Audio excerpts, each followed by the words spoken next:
Hey Siri, call Uncle Rodz. Calling Uncle Rodz with WhatsApp.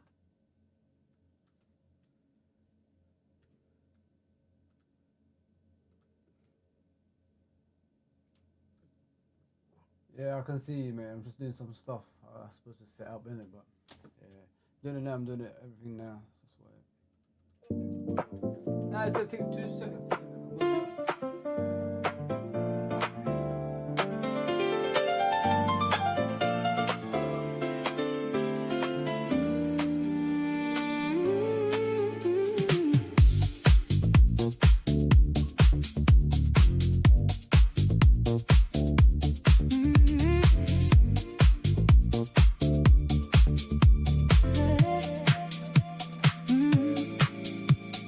Fozi TV back on your screens. Latest Liverpool news in the feed. Who we signing? Who's going? Every headline got the whole place knowing. Rumor mill spinning all night. Red shirt talking contract fights. Names get tossed and the smoke clears. You want truth? I bring it right here.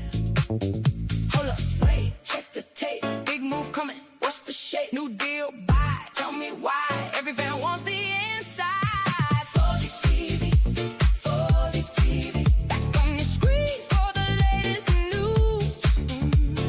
Fozi TV, Fozi TV. Who is signing? Who is going to? Fozi TV, Fozi TV. Contract talk and the breaking news. Fozi TV, Fozi TV. Say the name, I'll bring the truth. Agent calls on a Tuesday night. One more clause and it might be right. Club to club with the papers ready. You know the move when the pitch gets heavy. Some stay, some wave goodbye. Some walk out with the red still bright. Every post got the fans in motion. Every update causes that commotion. Hold up, wait, check the tape. Big move coming, that's the shape. New deal, buy, tell me why. Every fan wants the inside. Fozi TV, Fozi TV.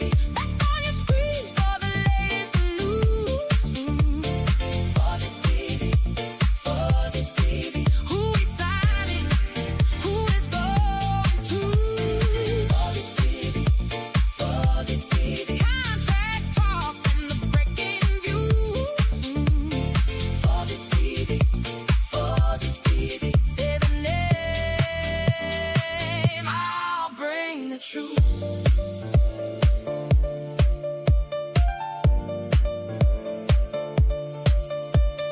One by one, let it land in black and white. We understand. Signed, sealed, gone by dawn. Then we move and the show goes on. Fozi TV, Fozi TV. Back on your screens for the latest news. Fozi TV, Fozi TV. Who is signing? Who is going to? Fozi TV, Fozi TV. Contract talk and the breaking news. Fozi TV, Fozi TV. Say the name, I'll bring the truth.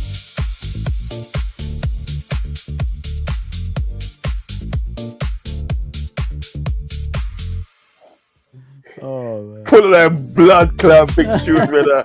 The door king. Can you hear me? Yeah. Yeah, I can hear you, man. I got my headphones in, so I'm good. That's good. That's good. That's good, Yeah, mate. Oh, mate, that was true. That tune was banging, blood. Who you chatting about? Everybody's asking for these ones, innit? They don't like the other ones, man. So I brought it back. Man. What's going on, Uncle Fuzzy Rodz? TV. Fuzzy TV. Yeah. Yeah. Oh, Go on, that's go on. crazy. Bad, It's bad, bad. crazy. Yeah, I'm good, you know. I'm good. You know what? Hmm? At the words of Ali McCoy's, I'm sure it was Ali McCoy's that said it. Yeah. Yeah, the words of Ali McCoy's. Football won today. Football won today. Because you know what, Linday? Yeah, all the shithousery of what Argentina done, yeah, all that corruption and all that shit. Yeah. You know what I mean, right? Yeah. This is how you play, sort of like Argentina. It might not be pretty. You know what I mean? It might not be pretty, but you know what? It's effective. Yeah. It's effective, and I'm glad that. So I'm really glad that sort of like that they won. I'm happy. Yeah. I'm really happy that they won. Do you know? How Because do it you- deserved what, it. what did you think of the World Cup though in general? I know you didn't support it obviously where it is, but just the football side, like, what do you think of it? I thought in some respects, and they right, I thought it was a fast in some sort of respects. You know what I mean? Not to say that, and the teams did not play good, because you know, Egypt, they played very well. Yeah. Egypt played very well. You know what I mean? And Curacao, not Curacao, Cape Verde and that, yeah. Cape Verde, they played very well. Now these are relatively small nations. You know what I mean? Yeah. You know, considering to the size of other nations that they would play. Yeah, Do you know what I mean? You know, and smaller reputation and probably smaller in size. Yeah. But I tell you what, they made a good account of themselves. You know what I mean? So there was teams at the day that made a good account of themselves. Even England made a good account of themselves to a certain extent, till they got it all wrong. Yeah. And trust England to get it all wrong. Do you know what I mean? Spain, and Spain won the tournament. But you have to say, over the whole tournament, yeah, you have to say that Spain deserved to win it. One goal conceded in the whole tournament, mate. Yeah, one goal. Goal. Do you know what I mean? Who was that against? France or? I think No. it was. It might have been actually. Yeah, I think it was France, wasn't it? Who else did they play? Did they play No, they beat France. They beat France 2-1, 2-0. yeah. Was it? Yeah, you're right, actually. Yeah, right, yeah. So I think that was that was the one. Do you know what I mean? Yeah. That was the one that's conceded. But like, you know, overall they played very well, considering their first game they drew 0-0 against Cape Verde, innit? Yeah. My guy Rodri didn't do too badly, has he, mate? You know what I mean? Rodri played very well. Play of the tournament, you know what I mean? And you know, listen, I'm not a Man City hater or anything like that. I just all I see is quality difference in it. Like when they were talking about Busquets and him, I just said I love Busquets. He's good in a good team. You know what I mean? This Spanish team, I hardly know anybody, Unks. I don't know about you. I only know the players you know. That's it. You know, the ones we all know. That's about it. Other than that, I don't know many of these players that play for Spain. You know what I mean? Like you know, the ones that won the World Cup previously. Like David Silvers and, you know, Alonso's and all that stuff. Yeah, David Silva. Ramos and all that stuff. You know what I mean? So Iniesta, Xavi. So if he could produce things like this with these players, you got to admire the player, man. Give him. Oh yeah, no. I do rate the player. I mean, you know, you had that player that used to play for Man City, Ferran Torres. I rate him highly. Yeah. Ferran Torres, I rate him. What a finish today, though. What a finish, mate. Lord of mercy. He just smacked it in that net. That wasn't going anywhere but the back of the net. Controlled volley in the back of the net. You know what I mean? Crazy. The things of what was good about that goal, he had limited time to control it. Yeah. Do you understand what I'm getting at? Yeah, limited time to control it. And, you know, look, he just done very, very well with that finish. That was a goal worthy of winning a game. Yeah. Do you know what I mean? And, you know, so I think, I would say that football won today. 100%. You know, football won today. Do you know what I mean? Yeah. Guys in the chat. 1 minute. Guys in the chat, just to let you know, we're going to speak about everything. We're going to talk about Liverpool and all that stuff. We're going to be doing that as well. So it's late.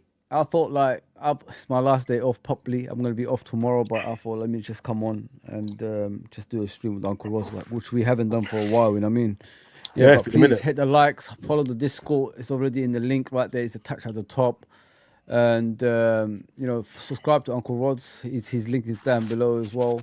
And, you know, just say whatever you want to say in the chat, man. It's free over here. We chat together. As you guys know, we always chat. We always have fun over here. So let's continue, you know, the progression in this channel, man. You know what I mean? We might not have a lot of subscribers, but we're still holding our own. We're still like, Yeah. you know, having great discussions on this channel.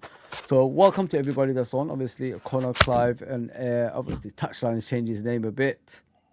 I can see LFC Cop Tier, of course, he's changed it too. So yeah, that's his. He's gonna have his own channel, guys. So please subscribe to LFC Cop Tier over there. Big up my brother, always, man. I'm always there for you guys. Big up Daryl, man. No signings, boring. Yeah. Daryl, we got. I don't know what to say. We're gonna discuss it, bro. The whole point of this show is mainly about Liverpool, but we've got to celebrate Spain's, World Cup. Massive win, of course. achievement. I mean, because we didn't want Argentina to win anymore, No, especially the way they've been behaving. It's a racist nation. They are proud of it. Let's just be honest. Yeah. I know we're not supposed to bring politics into the things like this, but they're proud of what they do. You see them come on the pitch, the way they behave on that bus when they were criticizing Mbappe in the last World Cup as well. So there you go, man. I mean, they got served. They got served tonight. So let them cry like little bitches that they are, man. You Football can't endorse is them. being saved. I don't care about them. Don't bother No. me. Don't bother me anymore. Yeah. Sit back and relax. FC is our transfer motto. Yes, 100% it is, man. Big up H, man. Big up my brother. Yeah, man. FSG, sell and fuck off. Well, listen, people are telling me, be in a positive crew. So I said no. I'm never going to be in a positive crew. Captain Sal, big up my brother. I'll see you there, man. Cop Father, I'll see you there, bro. Big up Cop Forder. Big up, Bob. I'll see you there, my brother. I see all of you guys there, man. Yeah, appreciate you guys for. Oh yeah, it's a spontaneous 3 minutes, so why not, man? Why not? So, Unks, this World Cup, who was your favorites in the beginning? Who did you want to win? My favourites were France. Yeah, I said France. I said from the beginning that I saw the way that France played. All right, for the first game when they played Senegal, what impressed me was their 11 that they had out on the pitch. Yeah. And the fact that they had an 11 on the bench that could have arguably been their first 11. Do you know what I mean? I was impressed about that. And plus as well, I'm going to be biased and say, I mean, I love the black representation of France. I just love it. Do you know what I mean? So but aside from that, do you know what I mean? Because black representation doesn't win you a tournament. Do you know what I mean? It doesn't. No. So, but aside from that, the fact is, I couldn't see anything. I couldn't see anything past France. I thought they had a strong side, and I say that today. The only sort of like thing that's gonna beat France is if they have an off day. Yeah, and I said that as well. Yeah, and they had the off day against Spain. But then again, not taking anything away from Spain did beat them and beat them well. They did outplay them. Do you know what I mean? But it kind of makes you think at the day if like all those players at the day was on form. Yeah. Do you know what I mean? Would that have happened? We never know. You never know. Never know. But my favourites was France. I wanted France to win and stuff. Do you know what I mean? And I saw. Big up, Mister. Yeah, I saw the way that Spain was playing, but I thought, playing good. But yeah, my favourites were France. Did England let you down as well? Did you think? Yes, it did. They let me down. So what was the reasoning for that, Unks?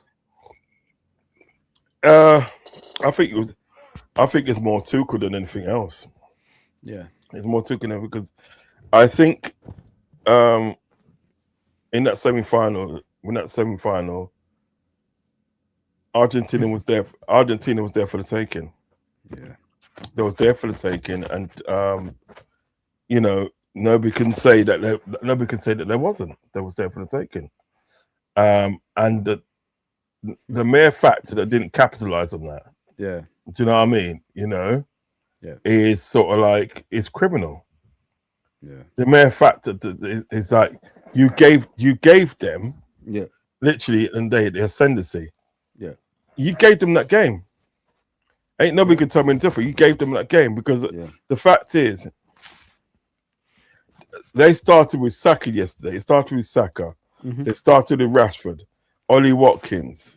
They had Rice on as well. Yeah. Right. Well, the thing is, weren't these players supposed to be injured? Yep. According That- to what they said, yeah. Yeah, according to what they said, these players were supposed to be injured. That's why he never started with Saka. That's why he never started Rashford. Rashford came on 3 minutes towards the end, along with Ivan Toney. Do you know what I mean? You took off what's that youth name, Rice, and put on a defender. So come on now, you know, man. And then you turn around and saying, right, that it's not in England's DNA to win big games. That's what he said. That's a dumb statement, isn't it? Really? Do you know what I mean? And this is the guy that's supposed to be managing our national team. Yeah. How can I, in good conscience, and they support that? You know what I mean? Nah. Spain's my team now. Sorry, Spain's my team. You heard it here first on Fozi TV. Spain is my team now. I'll be supporting Spain because what's the point of supporting England? Seriously, It's always the same, innit? It never changes, does it, Unks? It never changes. It's always the same, different manager, the same outcome every single time. Like, we're all tired, man. We're all tired now. We're all tired of watching the same shit. That game was there for the taking. And tonight actually proves it. Look at the way Argentina played. 0 shots on target. I think they had something along those lines. So what made us that bad to play against this team? I don't understand. It's not. Sometimes, Unks, you got to look at the players as well. You got to look at the players. Did they actually pull their weight? Should they have listened to the coach, or make their own ideas on the pitch? You know what I mean? Like, when things are not going right, take the game by the scruff of the neck, innit? Just ignore the instructions and go for it, because at the end of the day, the World Cup final is at stake here. If you know what I mean, Unks. So go and push yourself in the game and try to win it. Because sitting back after 1-0 up, it's just a recipe for disaster. Rice and all them should have learned from that Champions League final, because they did a similar thing, didn't they? The Arsenal players. So they should have learned from things like that. Well, and not only that, didn't they? Yeah, the substitutions. You know what I mean? Around the 85 minutes, it was weird. I said, 85 minutes in the World Cup is the new 95 minutes, because there's going to be extra 15 minutes, extra 10 minutes on top of the 5 minutes. So what's the actual point in doing things like that? Wait till 95 minutes then make substitutions. Because when you take off all the attack and the midfielders, the ball's not going to stick out front either. So what are you doing, coach? Listen, he messed up pretty bad, Unks. He should be sacked for that. Well, check this. Other managers should be sacked. Check this now, right? Yeah. I've said the manager obviously said the players got to take some sort of like flat for it. All right, let's look from a player's point of view, right? And I'm going to put an analogy towards it, which I did yesterday on the phone to you, I think. Yeah. Yesterday. You got like your back garden, and there's a fire in your back garden. Yeah. You're watching it for 17 minutes, and it's getting bigger and bigger and bigger. 17 minutes goes past, you finally decide to like put it out. Yeah, right. Now, literally, and then big up, literally, you do. 12:45. Sorry, guys. I'm off, but carry on. Yeah, so you watch it for 70 minutes, and you decide that then they sort of like we're gonna put it out, right? Yeah. Now, yeah, the first thing that you go for would be water. Yeah. Big up, man. The first thing you got now, no pajamas tonight. The first thing you're gonna go for is water. Yeah. If you don't go for water, that you think you go for some sand, or find something to cover it, to quell it. You know what I mean, right? You're not gonna. What you're going to do, what you're not going to do, is you're not going to add fuel to that fire, because it just make it bigger. Yeah. Right. So if we take that analogy and put that with that game the other night, other night, you saw the players dropping deeper and deeper for 17 minutes. He's watching that, then dropping deeper and deeper. Yeah. It's now up to you to make the changes in order for them not to be dropping so deep. In other words, that they start hooking up players and bring on a bit more attacking players. Of course. Yeah. Bring on players that they can hold the ball in midfield and so forth. Yeah. Yeah. You change the game. Do you know what I mean? Right. Yeah. What you don't do, you don't start bringing on more defenders, because that's your problem. Yeah. Your problem isn't that people are dropping deep. Yeah. Do you know what I mean? Yeah. So that is your problem. Bring on players that's going to be able to sort of like carry the ball out, or bring on players to the fact that if you are going to drop deep, you got an outlet, right? So if the ball gets to somebody, a person can run that ball out. Yeah. You've got an outlet because the time wasted, isn't it? Yeah, exactly. yeah. Because look at what thing had today. Spain had today. Spain, right? What happened with Spain when they scored?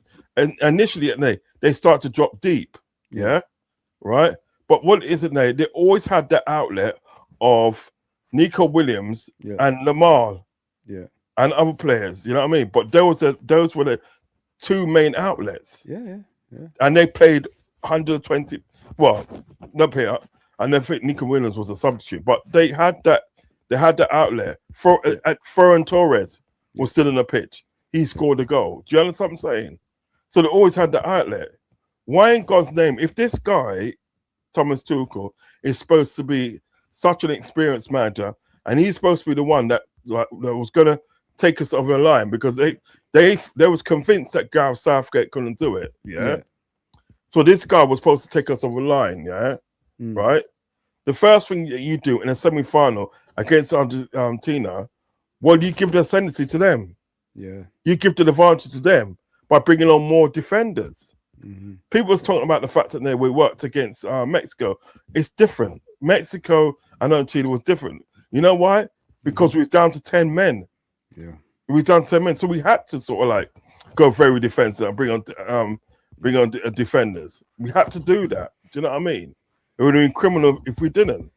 We was a goal ahead, and we had 11 players on the pitch. And they have to commit, don't they? They have to commit because they have to commit. And plus, you know what pissed me off as well, right? Do you know for a fact? Do you know, right, that 2 of their defenders were on yellow cards? There you go. And we never troubled them once. Never troubled them once. Do you know what I mean? Yeah. We never took advantage of that. So what I'm saying today is this, yeah. If this guy was brought in to do something that Gareth Southgate couldn't do, big up Natasha, right?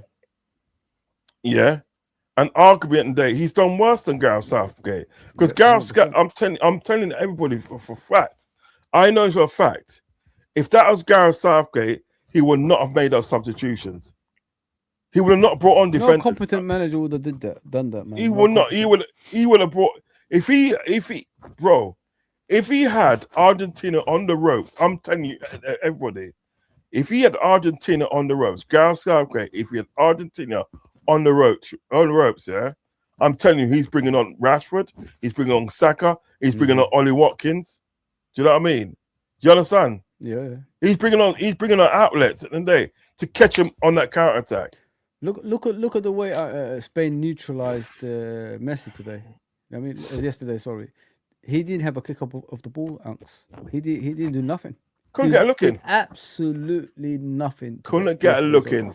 So that's what you do with players like that. You don't add on to the ammunition, do you? Like as soon as you went defensive, that's a recipe for disaster. Especially when Messi's on the pitch. What's he gonna do? Just stand around? He's gonna start taking you on.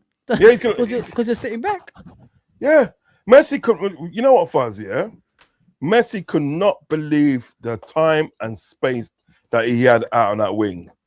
He could not believe it. I'm telling you, it's serious. He could not believe it. He goes, "Raw, is that you man's going on? Okay, fair enough.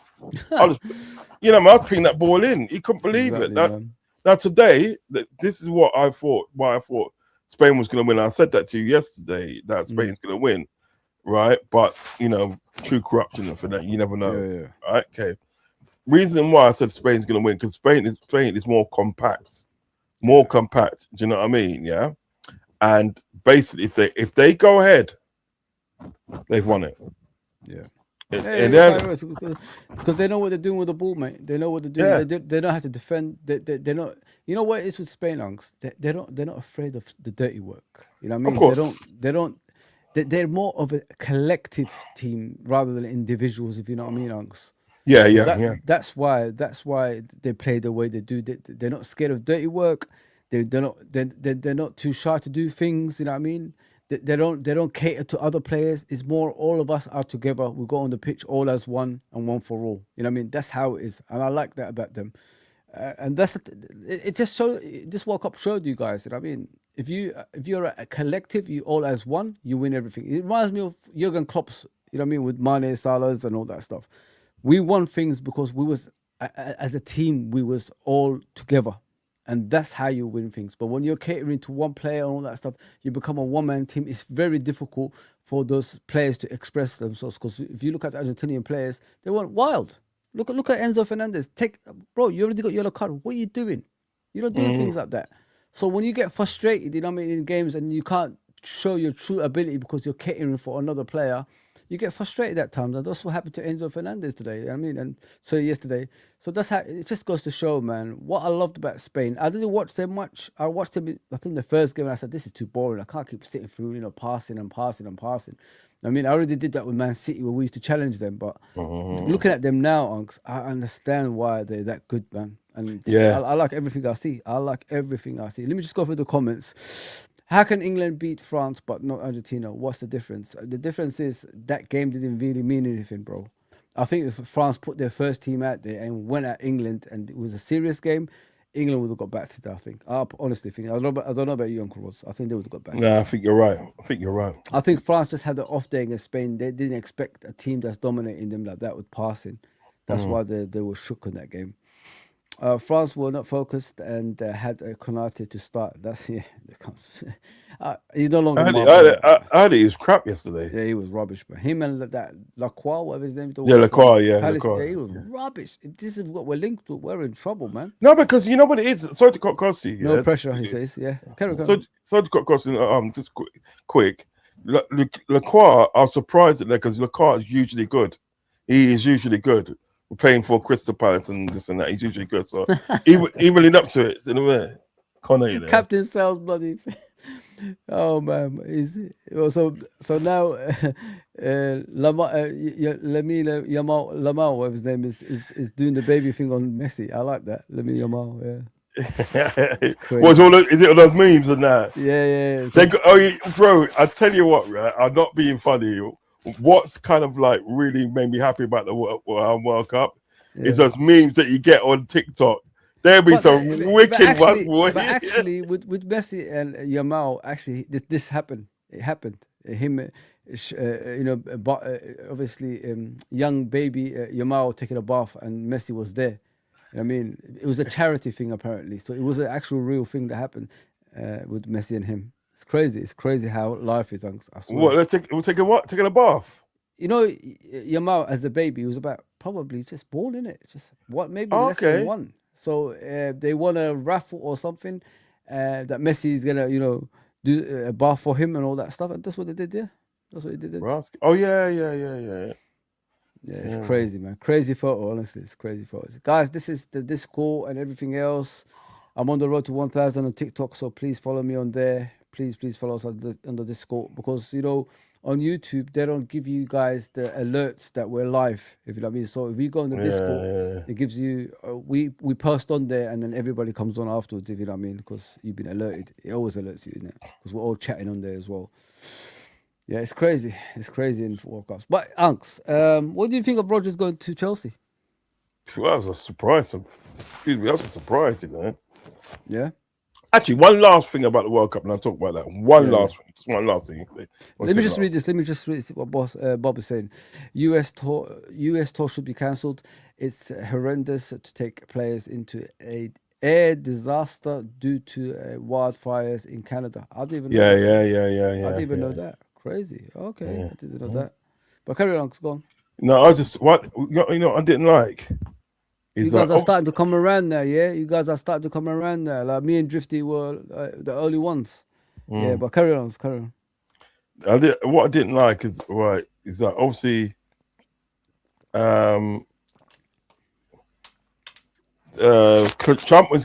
Trump give the World Cup, handed the World Cup as they do, because president of the country, fair enough, yeah. But did you see how he stuck around?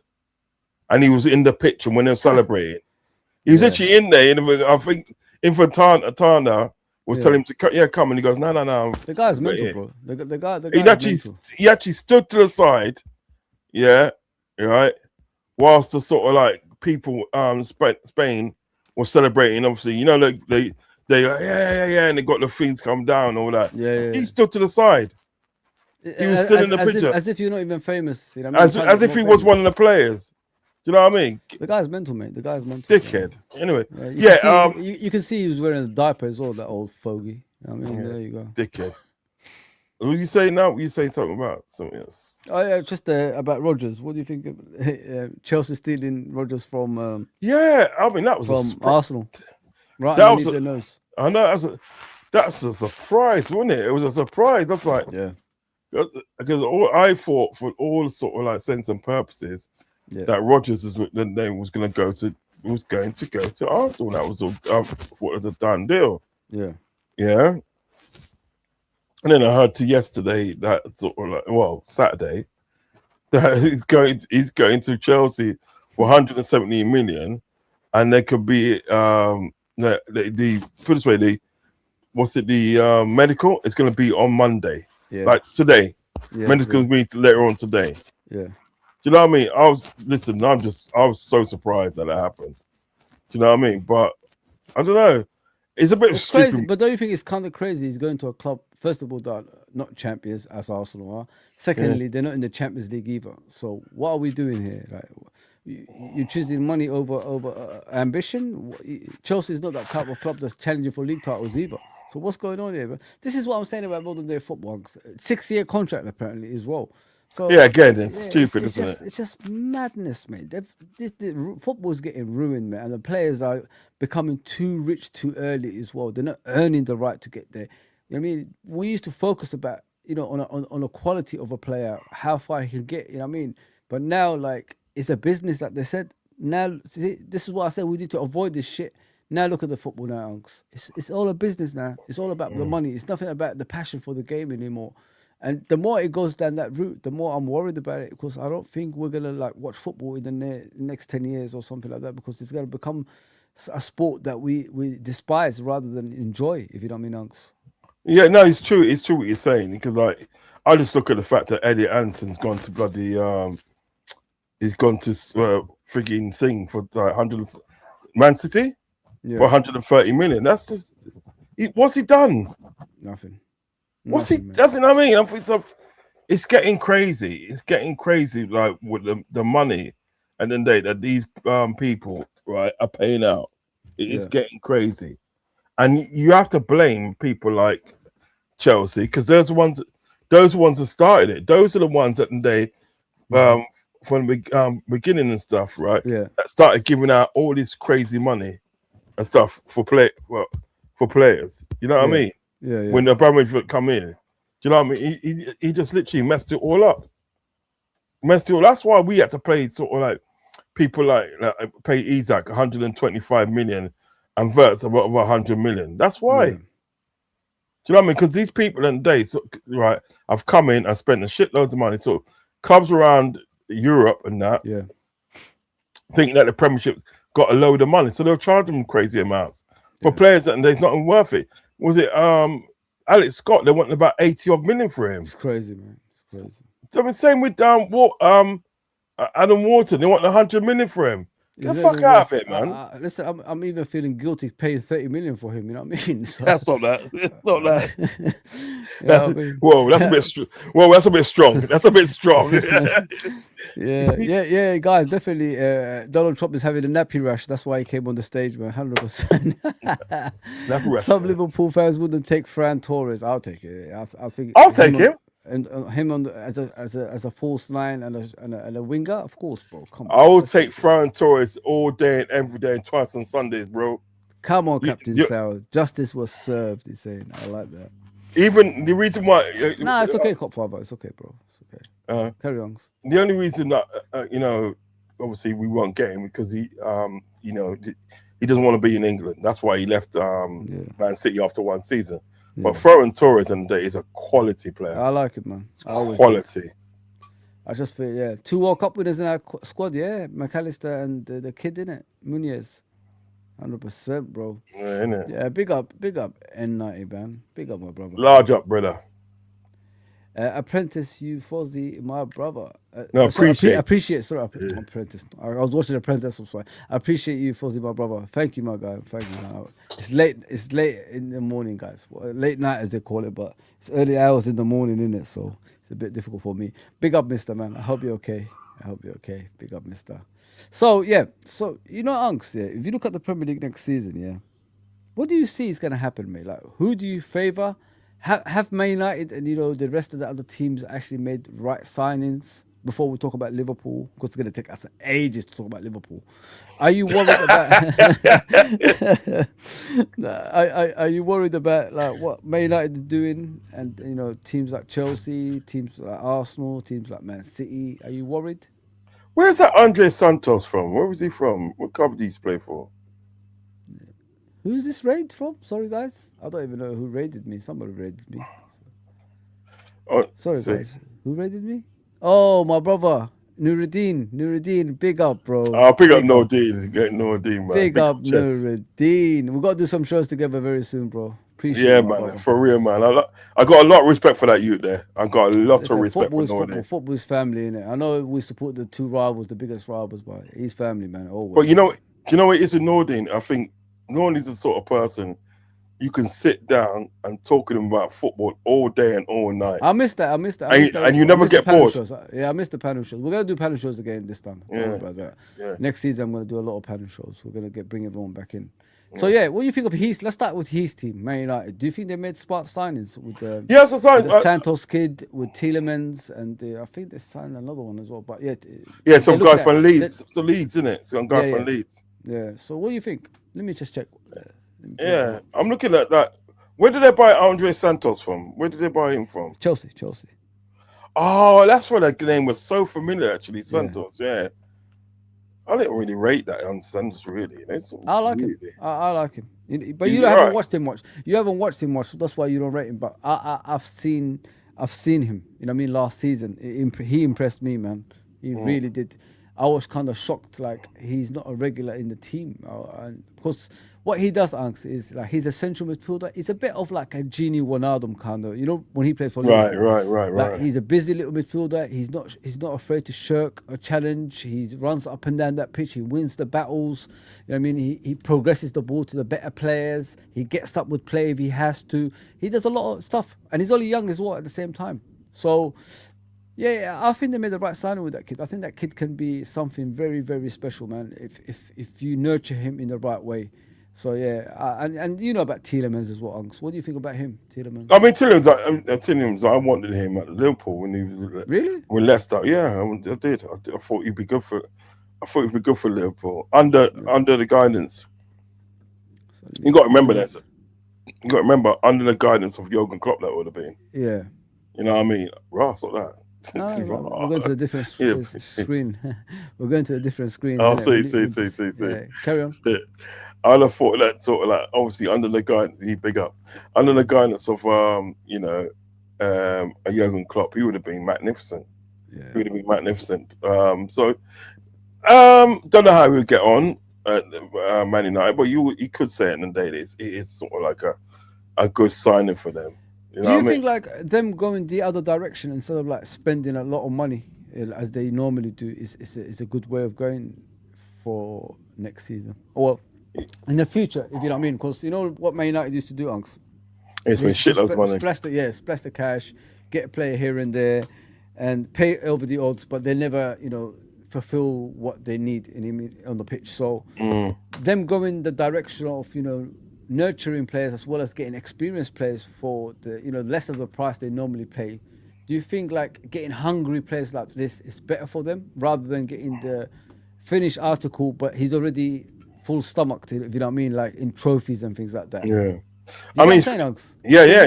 Because once they did all that stuff, do you think they're really interested in winning? I mean, or they would they just come to Man United just to collect the money? You know what I mean, Unks? Yeah. Those players at the day that's sort of like that's won 5 Champions Leagues and do you know what I mean, done it this and that. I don't think they're interested in coming to your club to winning. They're just coming to your club to collect money. Do you know what I mean? Yeah. But like when you get those players like, as you said, like Andre Santos, Tielemans, like they're from sort of like Leeds, you know what I mean? when you get them sort of players and you don't spend a lot on them, do you know what I mean? Yeah. Then at the end of the day, sort of like you kind of like tend to see what they're all about. Yeah. Do you know what I mean? So it is a good move, and I think it's a good move for everybody to do that. Do you know what I mean? You know, if we can do that, do you think we stepped away from that as well? Like we have stepped away from We that. should go back to some things like that. Yeah, we have stepped away from it, and we should go back to that when we start sort of like, you know, when we do start sort of like getting our transfer sort of like situation sorted out. Remember, our transfer situation is it's all over the place. We don't know who's coming in, we don't know who's going out. Do you understand what I'm saying? You know, and one of the things I don't like is the fact like when we do sell players, you know, we tend to sell them for sort of like literally half than what they're worth. Do you know what I'm saying? Is it frustrating in regards to that, Uncle? Like, because if you're a sell to buy club, why are you selling players for nothing? I mean, or free transfers? Yeah, well, it's true. I mean, obviously, and the whole sort of like idea, right? The whole idea of doing a transfer or selling anything in life, is that you're literally gonna pay more. You want the person to pay more than what you got it for. You know what I mean? Yeah. Yeah. What's it? Fabregas. Yeah. Yeah. Yeah. Arsenal bought him in from Barcelona Academy. Yeah. Yeah. That was a good scout. That was actually. Yeah. Who got to get Fabregas to come to Arsenal. Now, Fabregas was bought for $1.5 million. Do you know what I mean? And they sold him for about, was it 14 and 50 million to Barcelona? Yeah, they sold him for a lot of money. Yeah. Yeah, and even then at the day, it was done on Barcelona. It was done on Arsenal's terms. Yeah. You know what I mean? Because you can have him, but not yet, but next season. Yeah. And they abided by that. Do you know what I mean? But what we seem to do is roll over and get our tummy tickled. Do you know what I mean? That's what we seem to do. Well, we'll come to Liverpool anyway, but yeah, I was just asking you about that because it is frustrating, like for a team that's full of like winners. You know what I mean? Champions League winners, World Cup winners. You know what I mean? And Premier League winners. We sell for it's a ridiculous amount of money. But as I said, like Man United signing, well, they got was it Darlow, the ex, I think Newcastle goalkeeper, wasn't he before? Yeah, so they got him, Carl Darlow, so they got him as well. Obviously for the bench with that Belgian goalkeeper they got. Tielemans, I think, is a great signing. I think he's 29 years old now, and him controlling. Well, he needs people around him like actually Santos that can help him out. So if him, Santos, and Kobe Mainoo, Fernandes, it's a good midfield. You know what I mean? In regards to a team that's progressing rather than degressing. If you look at Man United in the past, guys, they brought in too many players that don't suit their system of play. But now they got these players, it suits their system. So they're buying players that fit into their system, which is going to push them forward in the next couple of years. And as I said many times, guys, the Premier League is not as strong as it used to be. So we've got to be realistic about that as well. Arsenal winning it by 85 points with fully stretching with 85 points just goes to show that the Premier League ain't as strong as what it used to be. Do you agree with that, Unks? No, I agree with that. I mean, cause even a few players from Arsenal are leaving, aren't they? Trossard's leaving, and somebody else is leaving as well, isn't it? They gotta get rid of a few, yeah. They have to, yeah. Big up Nurideen, bro. Big up for that, man. Appreciate it. We're definitely going to do something, man. We're definitely going to do something. Smash the likes. Yeah, guys, if you're new to the channel, please subscribe. Next season is going to be about every other team. I have to sit in front of the TV and watch your teams and say my piece on it. And if you could support me in that, please hit the likes and subscribe and all that good stuff. As I said about Man United, guys, I think you guys are heading in the right direction in regards to signings. It's no longer like paying over the odds for players that's past their sell-by date, if you know what I mean. Now you're going for players that are hungry and younger, which is going to be good for the future at Man United. You got Kobe Mainoo already there. I said it many times, like he just needs time like to develop as a player. When you pushed him out there too quickly, it destroyed his progression as a player. But now, look at him. He's a different player to what we've seen previously, the one you wanted to get rid of. Yeah, man, I was right about him, Monks, I remember we was talking to Nurideen about it, and I said to him, the issue with Kobe Mainoo is you're pushing him too much. he's only what was he, 18, 17, something like that, and he's playing for England, and he's already in the Man United first team on a regular basis.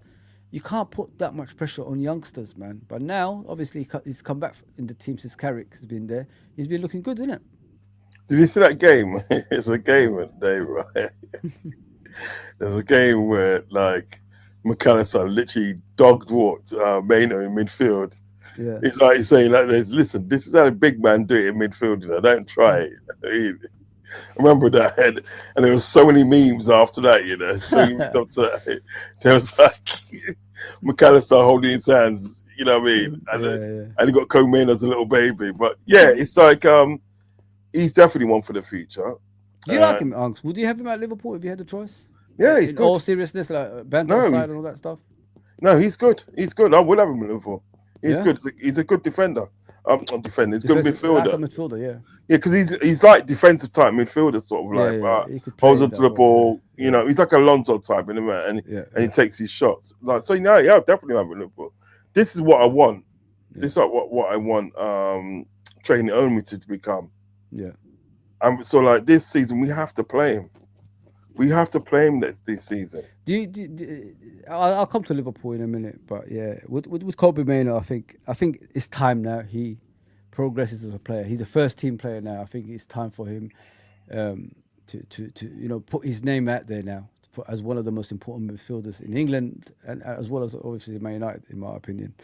Do you see Man United as a threat for the league next season, Unks, or do you think they should just focus on just progress as a football club? I see every team as a threat. But yeah, Man United, because Man United always want to get one over on us. Mm-hmm. Do you know what I mean? And Liverpool, yeah, I see every team a threat, but definitely them. Yeah, okay. You have to keep your eye on all the competitors. What's the reasons for that? Do you think like because the Premier League is unpredictable now compared to the dominance of Man City before? Yes and no. I think what it was, the days that those like fights and those like matches between between Jurgen Klopp and Guardiola, you're never going to get that again. You're never going to get that again. Do you know what I mean? And if Guardiola wasn't leaving didn't leave, this season just gone trumping. Yeah. Didn't leave that season. Wicked to Trump,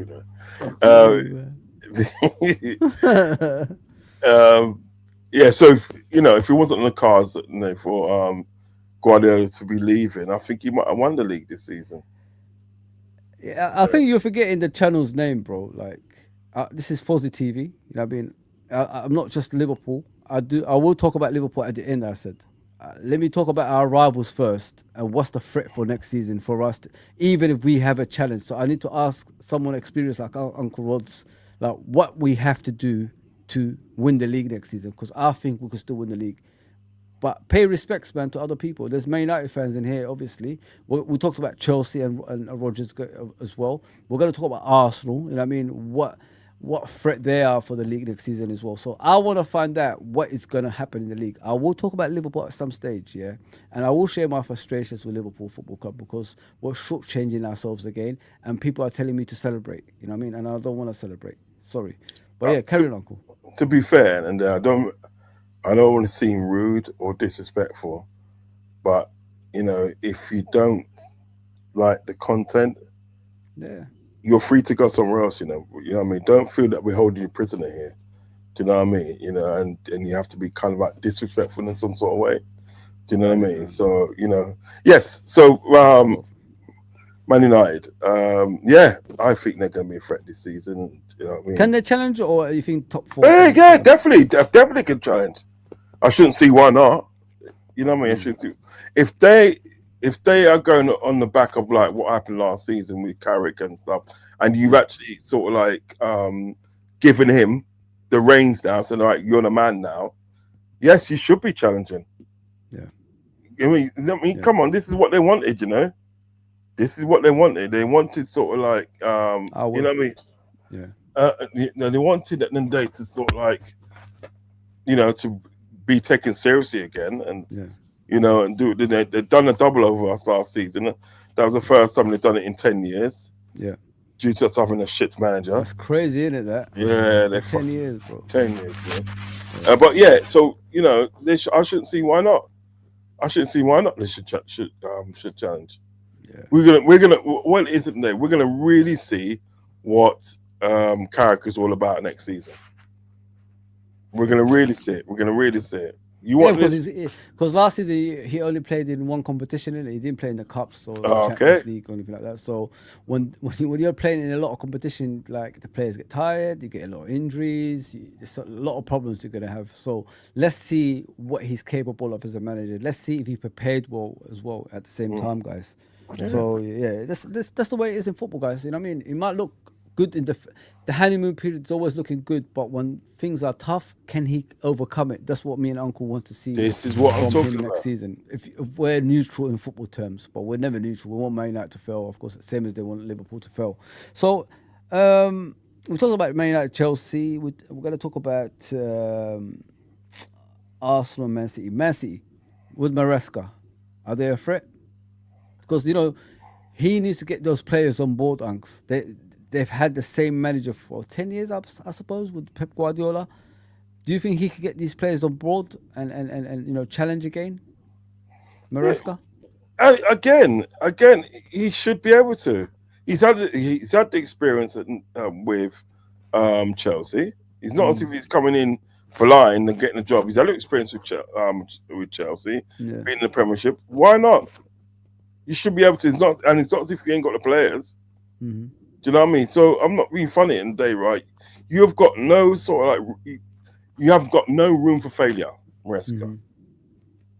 You've got no room for failure. So really and truly, if you don't come in and do your thing like you should and you flop, were you just a bozo that we thought you was then? Yeah. You know, there's something like coming from Chelsea to Man City, isn't it? There's two different levels, you know what I mean? Yeah. Chelsea is like a circus. Man City is already settled as a football club to compete for championships, if you know what I mean? Yeah. If he doesn't compete and he struggles next season, then it just shows the quality of a manager he is. Then he's just not good enough, you know? That's what it is. Yeah, but the thing is, what I'm saying is that, you know, you've got no margin for error. Sorry.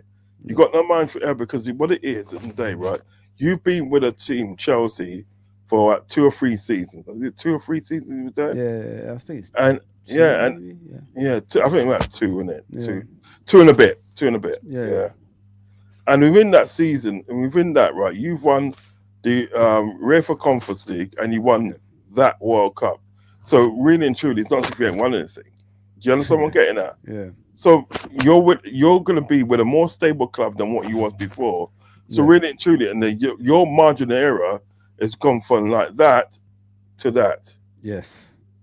You know what I mean? So I don't want to hear nothing. I don't want to hear nothing from him like next season about sort of like, oh, I didn't have this. No, we don't want to hear it. Do your thing. Yeah, I agree. I think Man City, if they don't compete next season, then you know they need to look at a different direction because he's already got a team that competed last season. You expect the next season to be a progression in it for those players to actually win the league title. Don't matter who's in the hot seat. You know what I mean? The guy's got every player that he needs on the pitch, quality wise. And let's see how much of a good manager he is now. He's in a settled club, you know what I mean? Because we've been told he's a great manager. It's just he was just at the wrong club, which is Chelsea, which is a circus. So we'll see. With Arsenal, Unks, do you see the same kind of structure in place next season, or are they going to try to play football? Are they going to change? Or are they going to be like corners every time and stick with that? I think they're going to try and play football because they're going to try and pull it to us to say, well, look, well, it wasn't a fluke that we won it last season. And we're going to show you that it's not a fluke that we won it last season. So they're going to try. Oh, he wants the link. I didn't know Nurideen wants the link. Let me see. Yeah, but send him a link to backside. Yeah. Let me see. Nurideen, big up Nurideen. I didn't know Nurideen. I swear I didn't know. Yeah, sorry, man. We're just chatting away. I'm going to tell him to cuss. I'm going to tell him to cuss when he comes in. He will cuss me, man. If he's still around. I don't know if he's still around. But carry on. Yeah, so so basically in day he's going to want to prove to the world at the day that we can do this, and it wasn't a fluke that we done it last season. And plus at the day he's going to want to he's going to want to sort of like get one over it on us. Yeah. To say that, and then like, oh look, we done something that you couldn't do, winning it back to back. You know what I mean? So Yeah. I reckon that they sort of like you can want to. Excuse me, I want to try and play football, but if all the hell fails, then he's going to result back to type. Yeah. Because that's what people do, result back to type. You know what I mean? Yeah. But yeah. So I think like if they change their structure, Arsenal next season to this passing football, it will take them time in it. That's why I say that there's got to be a team out there that's gonna take opportunity, because if you change football and it takes you time, it's more or less you might drop points along the way more than you normally would. So this is why I said like teams have to be in and around that to pounce on that. Yeah. There's one thing like you're playing as a set piece team and then you change to try to be a football team, and you know they've tried it before with a football, it didn't work. They became a set piece team, so now they're gonna go back to type, which is trying to play football. It might take them 2, 3, 4 months. If the teams are in and around that, they could pounce on it and obviously get in the title race some way somehow. Because I don't think Arsenal are as strong as people think they are. You know what I mean? They're not the Man Cities of Liverpool of the past, are they? Really, if you think about it, those are two strong teams. And Arteta, you know how he is. Once he starts panicking, he makes a lot of mistakes as well. So yeah, that's how I see it when I'm looking at Arsenal. You know, I think you're right though. I think they're gonna try change the way they play into a footballing team, because I can't imagine like fan base sitting around watching a team just look for corners every single. I'll be upset if I'm a champion. I'll be upset. You know what I mean? Like, come on, guys! Like, we're champions now. Let's play football. That's what I'll be thinking. What do you think about that, Angus? No, it's true. It's true. And one thing, we don't want to get you upset. That's just worries. No, but it's true. I said they're gonna want to prove a point. Yeah. They're gonna want to come out and prove a point to say, well, look, what we did last season wasn't a fluke, Yeah. It was sort of like, it was because we were good. So, and we're gonna show you how good we are, and we're gonna do it again. Do you know what I mean? So I think they'll try and do that. Whether they would accomplish their goal, I don't know. But that's what they're going to go for. They're going to go to try and prove a lot of people wrong. Do you know what I mean? Because it took them so long to win it. Do you know what I mean? And let's be honest, really, they did win it by default. Oh yeah.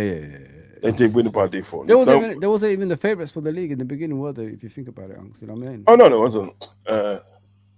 It's me, brother. Yeah, carry on. Yeah. So So to be honest, so like they're gonna want to prove a point to everybody. Trust me, they're gonna want to. They got a big point to prove. It took them so long to win it, and we know at the end of the day they won it by default.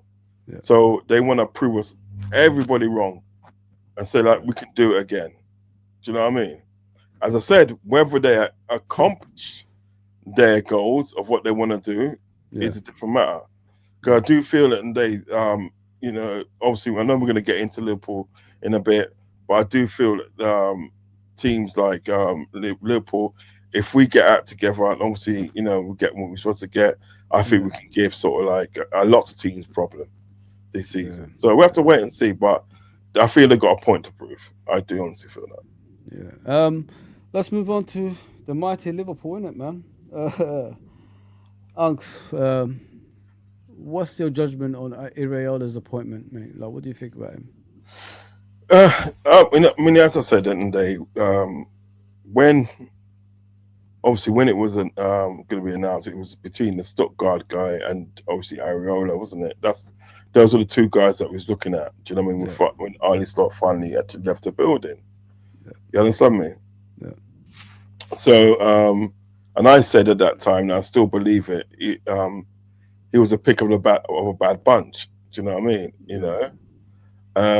And what sort of like swung it for me with Areola is one, the brand of football that he plays, and two, he's got experience in the Premiership. He hasn't got to get up to speed as like if we had somebody else from another league that was coming in, no matter how good he was, he only had to get up to speed. You always have to do that, right? Yeah. Now with this guy here, he doesn't have to get up to speed.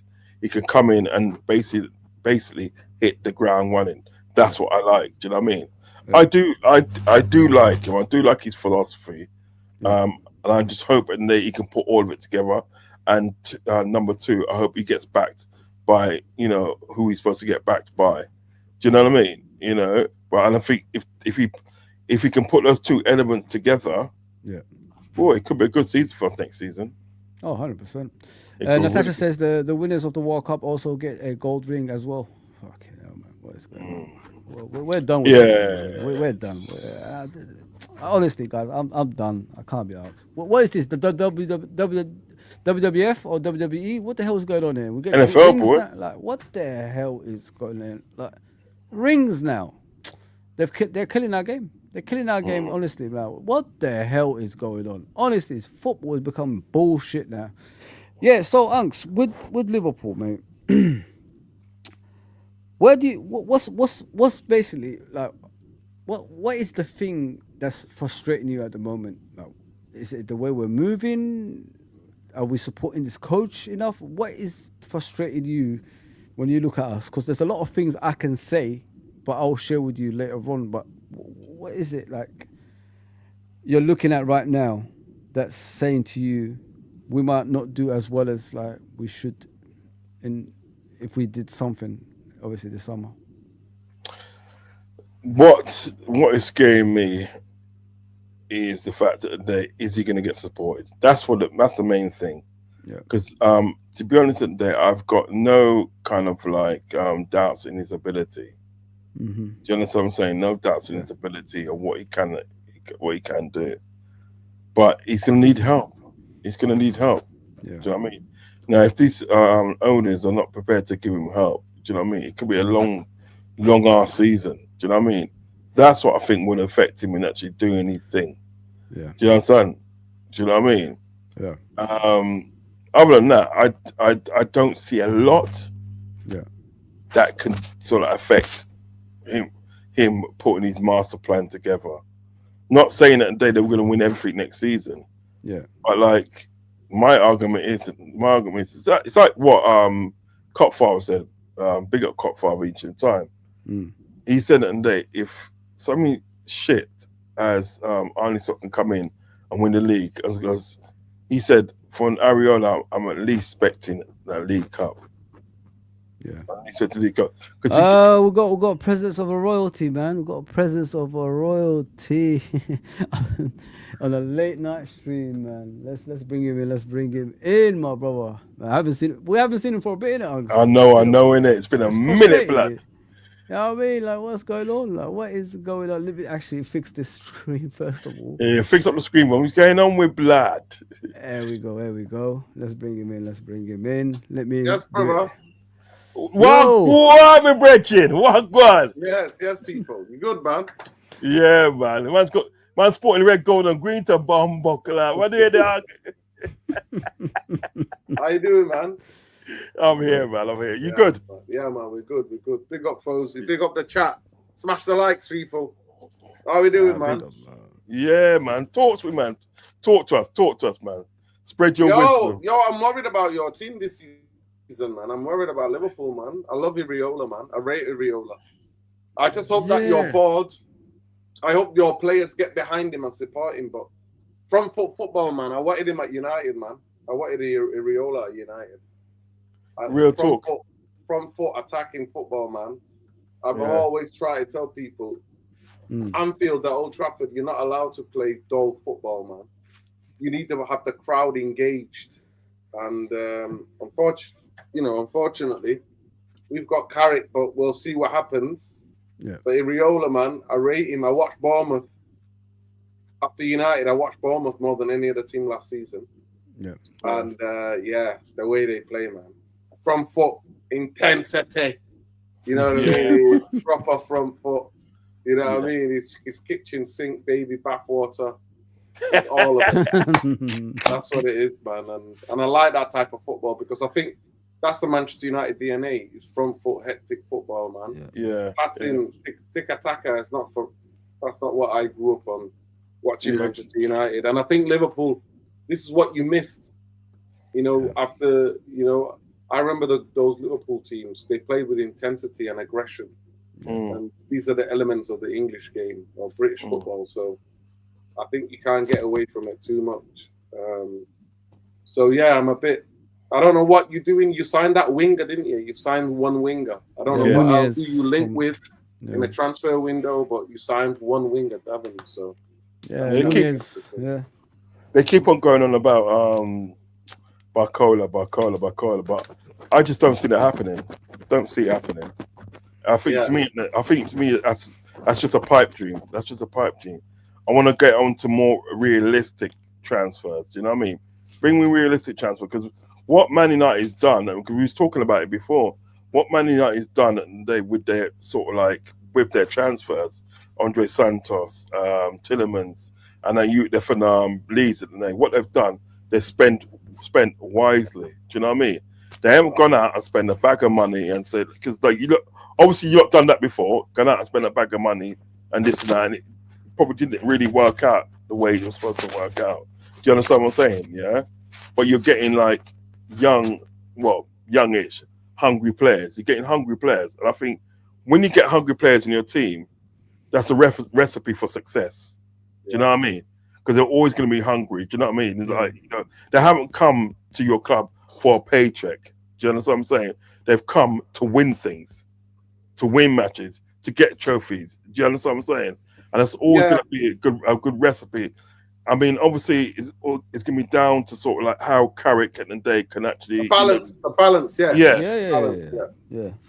I mean, because I've got nothing against Carrick. Do you know, I've got nothing against Carrick, because even when Carrick came into the Man United last season, right?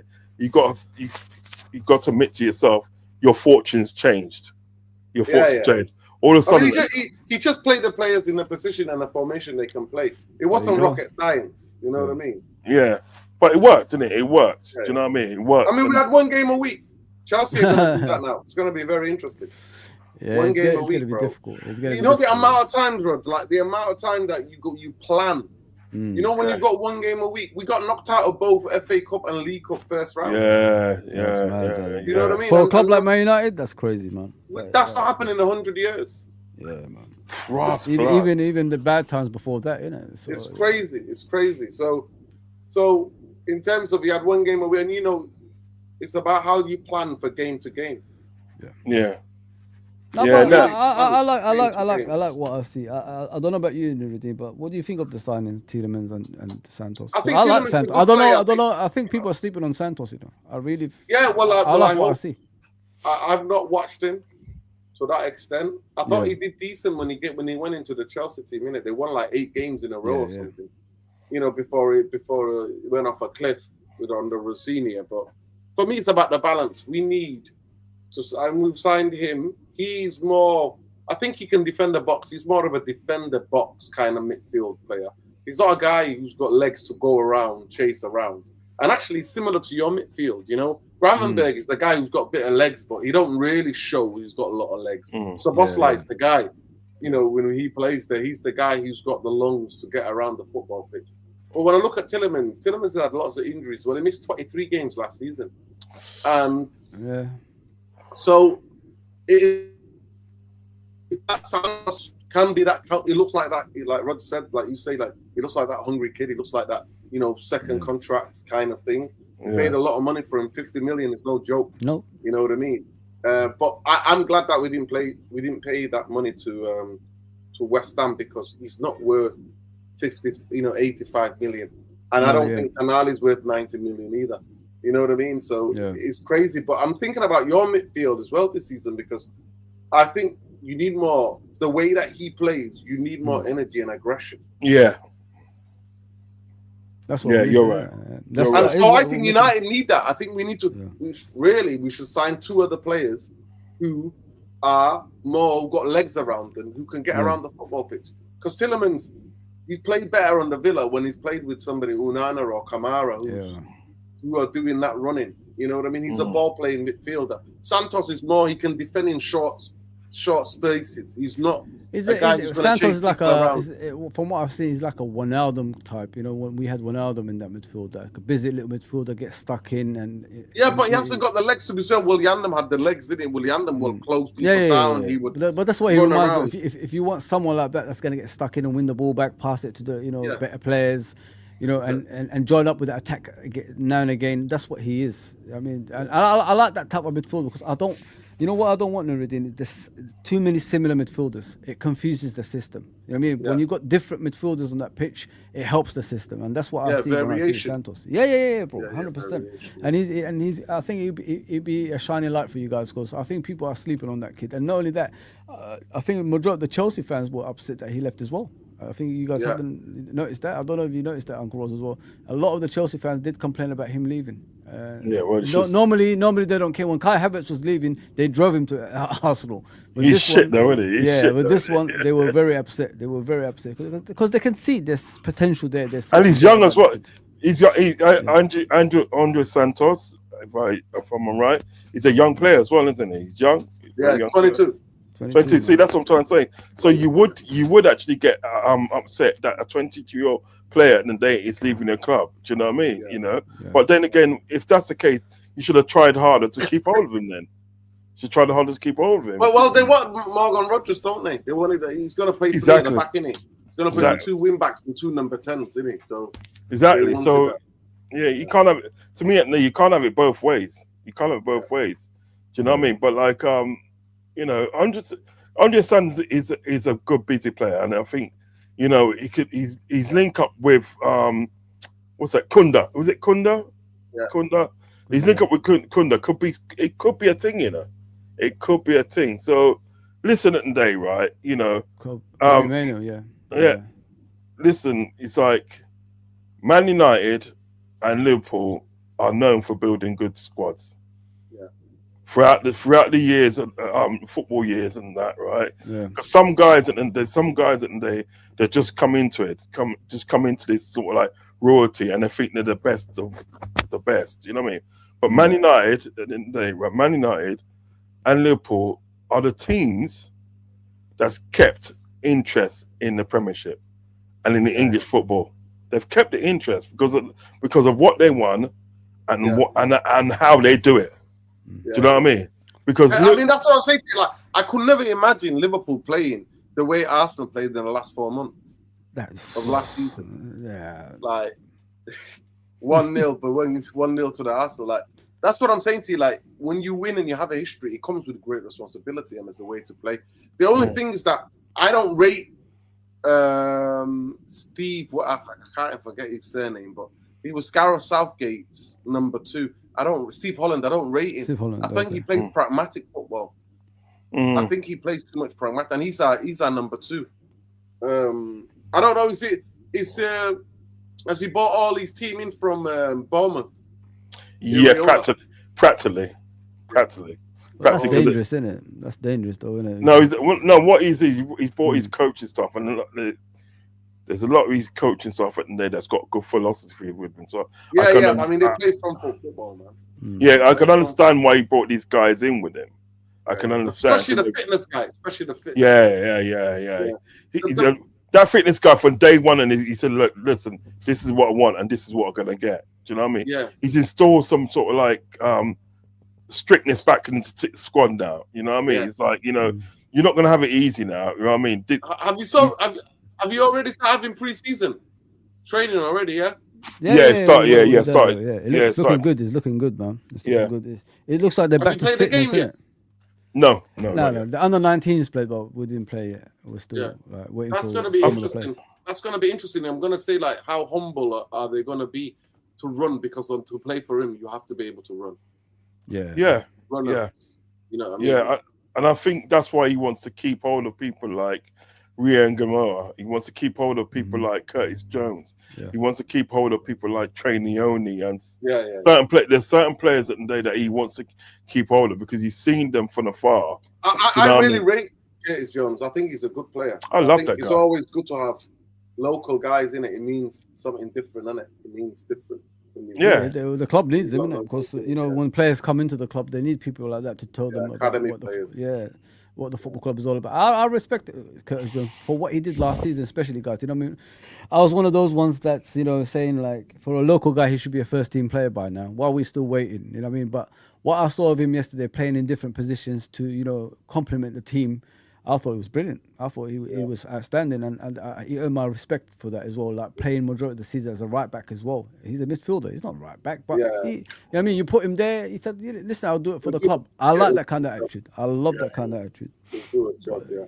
But Nurideen, what do you think? Go on. Go on. No, go on. No, you was gonna say something. Go on. No, I'm saying, are you linked with any midfielders? Apart from Barcola, I don't know anything else, bro. Barcola, I can tell you, I've watched Barcola a bit. I've been watching the French league. There's a kid called Sangara. I've been watching and learning. Yeah, he's good. He's good. He's I good. just wish United would go and get him, but I don't know for some reason or not. They're not getting him. Do you believe? Nurideen, do you believe in those type of midfielders? Those brutal, like because people are trying to convince me with this side to side passes midfielders like Water. No, he's not. He's not a side to side guy. But what do you believe in, like in the modern day football? The old school or the new? I'm an old school guy. I need midfielders who can do a bit of everything. Get stuck in, innit? Yeah, it's a 3. I need you to have the technical ability and the physicality to be able to play in the British league, in the English league. That's what you need. This tick-a-taka business, I'm not about that. Football is about being, like I said to you, United, Anfield or Old Trafford. People need to be engaged. You can't just be passing it to death. You have to be engaged. So Sangari to me is the guy I watched, but I watched a bit of Barcola. He needs space. He needs space to be able to do what he do. He's quick. He's very good at making runs off the back. But if you come against low blocks, he's not useful at all because he's not the kind of guy who's the ball is connected to his feet. Do you know what I mean? Yes, and runs away basically. And if you guys, I'm actually like shocked at Nunes. For me, I really rated Nunes. Because Nunes was one of those big players who always got into the position. Regardless where the two like wants him back, you know what I mean? We bring him back. He's a free. Yeah, so Nunes for me is a guy that I rate, and I was shocked when you got rid of him because I'm like, but he was a threat. He never let any back 4, back 5 settle. He's always running on the shoulder. He can come in off the wide, and pace can kill. You know what I mean? And I think finishing is something you can coach. You know what I mean? Yeah. I remember Ronaldo. Ronaldo wasn't at United. He learned how to be Rooney. He learned how to be. They learned how to be finishers. Henry, don't forget, Henry wasn't even a striker. To be finishers. They all learned to be finishers, so he can be taught. I remember when sorry to cut across you. I remember when Ronaldo came in. Like in the first step overs. He couldn't finish. He took him like I think about 3 years. 3 years. He took about 3 years, and 3 years, and then he's just bang, putting them away. There was not. So you're right, and I think that is something that you can coach in a player. Of course, to sort of come finish. on, man. Yeah, you know right. what? But Nurideen is right because if you look at Nunes when he arrived, I think it's when Jurgen Klopp was less interested in coaching. If you know what I mean, guys. I think he didn't want to spend time with players anymore. I think he was slowly, trying to leave Liverpool Football Club. But if he comes in now, I think he's 26 now, Nunes. With Iriola in charge, I think he will be a better finisher if he works on him. Because that's the only thing that's missing from him. There ain't that much missing apart from the finishing. Me, if you get to me, I can never moan at people getting in positions because that means you're worrying about and you're making space for other players to play. And he's free, Nurideen. He's free. You know what I mean? If we get him back, look, the environment's still the same. You know what I mean? He knows what the club is all about. You don't have to teach him much. Just tell him come off the bench and change the game. Honestly, I was like, why don't United try to get him? I'd be happy if he turned up at Old Trafford, because I like players like that who make 100%. Give 100%. And they, because of the way they play, this manic way they play with pace and always try to get in behind, they create space, and other players score. You always need that. But I think in midfield, I just feel like Liverpool needs something, especially the way Iriola plays. I think you need a bit more, and I don't know. Last season, I thought one of the big letdowns, I think your midfield wasn't functioning. Other than Szoboszlai. I think Szoboszlai was, from everything that I saw, I could be wrong. He was your best player. He was. By a mile. I didn't see he's an athlete, though, Nurideen. He's an athlete. Of course, he's going to stand out. When the team is playing bad, of course, the ones who run the most, they're going to stand out, innit? Yeah, but it's not just that. It was the passing, the quality, he had to take responsibility because there was no Trent anymore doing that, innit? Trent used to be the one who was taking everything, trying to set up goals for players. So he took over, obviously, that role last season. But it was the coaching, Nurideen. Like I've coached in it. I've coached professional players. So I know what I see, and majority of the time when I look at Arne Slot last season, there's no way he coached those players, man. You know, like what you do when you lose games, win games, you analyze it, then you just tell the players what to do next in games. I don't think he did enough of that, bro. I think each time we finished the game, he told the players to go and have a break. There was no like analyzing games or anything like that. That's how bad he was, bro. And not only that, he lived next to the airport. His family wasn't even here, so he was commuting every single time back to Holland and back. You know what I mean? So he lived there in Manchester Airport, you know, bro. Yeah, next to you. Serious, he lived there in Manchester Airport, brother. And every time, like, Jose did that. Jose was living in a hotel called the Lowry in Manchester, in Salford. Yeah, and I said that. I said that on when I came out of an angry game at Old Trafford on one of the fan cams, and then the newspapers were chatting about it, saying United fans are kicking off. Jose's living in a hotel. I'm like, yeah, those you're not embedding yourself into the culture and the city, and the people. That's what Areola said. He doesn't straight away in his press conference. Yeah, he doesn't want to just obviously coach Liverpool. He's coach Liverpool. He wants to know about the city. He wants to know about the fans. He wants to get involved. And when somebody does that, you're off to a winning start. Because remember the day when the clock came in, one of the first things he did was he went out in the city. Yeah. He went in the city and started to meet people and stuff like that. All that good stuff. Yeah. So he was always going to be sort of like one of our own, sort of like, do you know what I mean? You know? And it took him a while. It took him a while because he came with the German attitude, didn't it? Like, you know, bowing down to the fans and all that stuff. Didn't understand why the fans were booing when they were bowing down. But yeah, it just one day he just said like what he did was he went back to Bill Shankly and, you know, went forward from there, like to Bob Paisley, to Kenny Dalglish, to Joe Fagan, Kenny Dalglish, and, you know, after that, what makes this football club tick? What makes this football club, you know, become the champions that they used to be again? Is you have to connect the city, you have to connect the fans into the football team. When you have that culture, everybody together, and you stop the outside noise, you could take anything on, and that's what we did, and that's what we're missing right now. Yeah, bro. And I bet Man United it's the same. Since you lost that connection, when Fergie left, the connection was gone. It wasn't the same anymore, was it? That's what I'm saying to you. With the Glazers and now Ineos, the clowns. The clowns. I remember one time, Jurgen Klopp was in a press conference, and this guy went to ask him a question. He asked him a question, and Klopp looked at him and goes, "What paper are you from?" The guy said, "I'm from the Sun. We don't talk to people from the Sun. We don't talk to you." Next, he just blanked him. From that, he went down in history as one of our own. Do you know what I mean? You know, he's got to. There's things that you got to do. Do you know what I mean? If you distance yourself from the club and from the people, they're never going to respect you. No. It's like a player. If a player comes in to the club, the first thing that he should be doing is getting the fans on side. Yeah, 100%. You know what I mean? If you kind of stick your fingers up to the fans, they're just going to do it back to you. It's like with what's that guy's name? That one that used to play for Arsenal. He was from Switzerland, and he played Xhaka. Yeah, Granit Xhaka. Do you remember what he done when they did with his T-shirt and all that? To be fair, they booed him. To be fair, they were just. They did boo him though. Yeah, but there's ways you can get around that. Put it this way, as I said, he should not have reacted. He should not have reacted. Yeah, as I said, you know, if you got a fire burning in your back garden, right? You don't throw fuel in it, do you? You throw water, sand, or whatever to put it out. What he didn't do, he threw fuel on the situation, so it got bigger. It just got bigger, and he was never going to be that person and they're rated. Yeah, do you know what I mean? Yeah. Never. Well, Chelsea have tried to sign him, aren't they? From Sunderland. But that's good. That's good for them, though, Nurideen. Because they had him, because Alonso had him at Leverkusen, yeah. But the thing is, that's what Chelsea's are missing. If you think about it, guys, like the lack of experience in the team is what's killing them. Get a goalkeeper that's decent as well. That Sanchez, I don't rate him at all, man. I never liked him.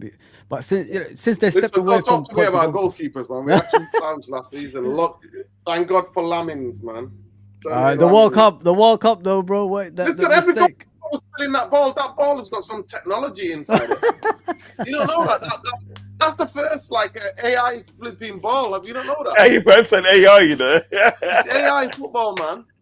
Do you not see it? Every goalkeeper spilled. There are more goalkeepers spilled that. Martinez did it today. Oh, Yesterday, sure. sorry. Yeah, he did it yesterday Yeah. as well. Needed got on Everybody's goal. spilling the ball because the way the ball is moving in the last minute. Yeah. Yeah, man, he's gonna be all right. Well, we're not caring about the World Cup, but this was the worst World Cup for me. I'm a person who loves World Cups. I grew up in World Cups, and this is the worst World Cup ever. I've never. The way they so treat the conflicted. Iranians, though, man, the Iranian team. Yo, the way they treated all the fans from the world, like they couldn't even get there. Like all of the different African. Yeah, countries, yeah. They couldn't take their fans. I didn't rate that. Yeah, couldn't take their fans. Like look, Senegal, Ghana, Cape Verde, even Cape Verde. And then the level of expressiveness. One of the guys who was on my show, Luani, was chatting to. He played like him and his son, $3,000. I think they went to watch Brazil. Who was it? Brazil, somebody else. Was it Brazil, Morocco, or something like that? I think they went to watch. Where the final was held tonight. Yeah. And I mean the final was crazy as well. But you know what I liked about it, Nordy? You know what I liked about it? Cape Verde were the story for me, Cape Verde. The underdogs. I love the underdogs. Definitely. But you know what I liked about it? What about tonight? With all that corruption, all that bigotry, and all that shit that went on throughout the World Cup. Yeah. Tonight, football won. Because what Spain did is play football. That's why they beat sort of like Argentina. Because Argentina did not come to play football tonight. They did not come to play football tonight. You know what I mean? They just come with some fight, man. Yeah, man, they come some shit ass for you, brother. You know what I mean? Horrendous, man. What is he doing? Punching people, man. At the end of the day, you can't take it, man. What the hell's wrong with him?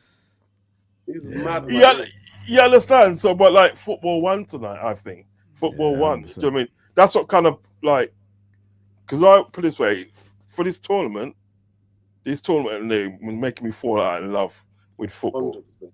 It was making me fall out in love with football. Football died a long time ago. You know what I mean? But like for what Spain did tonight, it kind of made me fall back in love with football. Do you know what I mean? Because football won tonight. Do you know what I mean? Football was victorious over the shithousery, the corruption, the prejudice, and all that. Because remember the day, it's a black man that set up that goal, you know. Oh yeah, it's a black man that set up that goal, you know. You know what I mean? So like, really, Nico's been injured all season. He's had a bad season with so much injuries this season. Yeah, and that's why he's not played a lot more minutes But he today he played a lot more minutes today. Yeah, he turned up though. That's what I'm saying. So like, you know, when you look at it, football won at the end of the day. You know what I mean? But like, I'm with you at the end of the day. Sort of like some of the games and they, you know, and the way that people was being treated, and it was mostly people from African countries. That's what I didn't like. They get off the plane, they get checked. Yeah, it's crazy, isn't it? Senegal, you know what I mean? Egypt, the whole lot of them. And it was trying to say that guy from that Somali referee. Yeah. They almost called him a terrorist, blood. Yeah, they did. To be fair, they did. Yeah, do you know what I'm saying? Almost did. That's what they said. That's what they said. And they said same thing about the Iranian journalists and the Iranian people. Yeah. They said all those things. Yeah.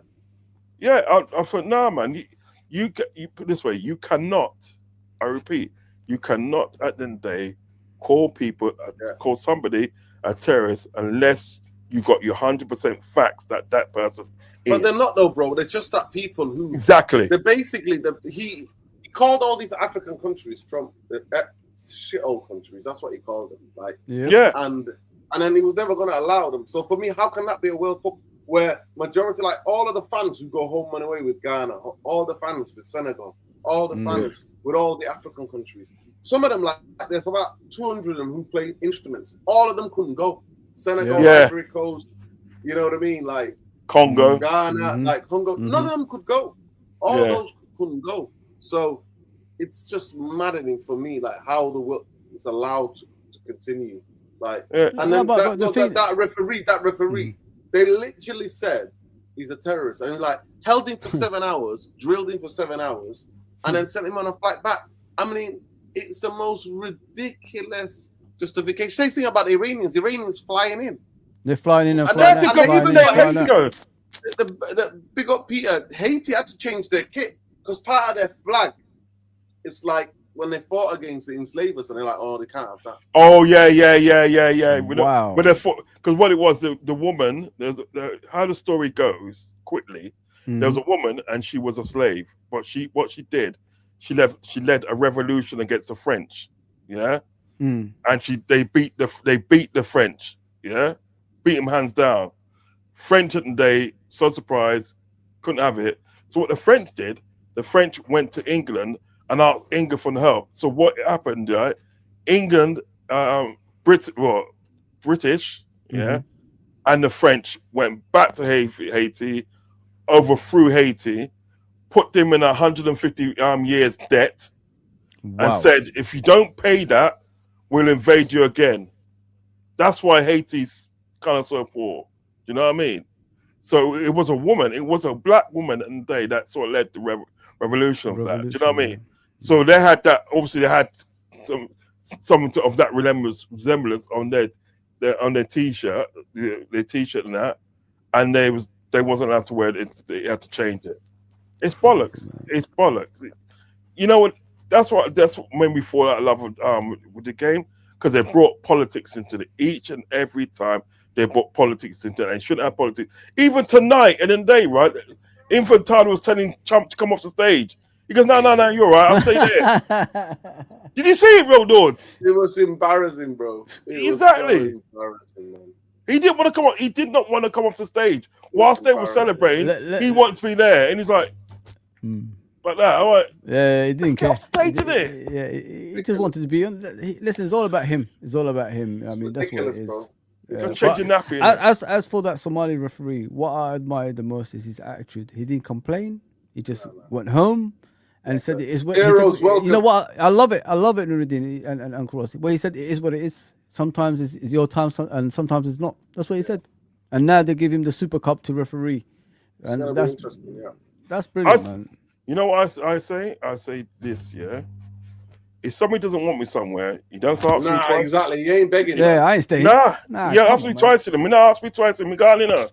Long time, I'm gone. As like my mum says, I don't think, no, don't stay anywhere that you're not welcome.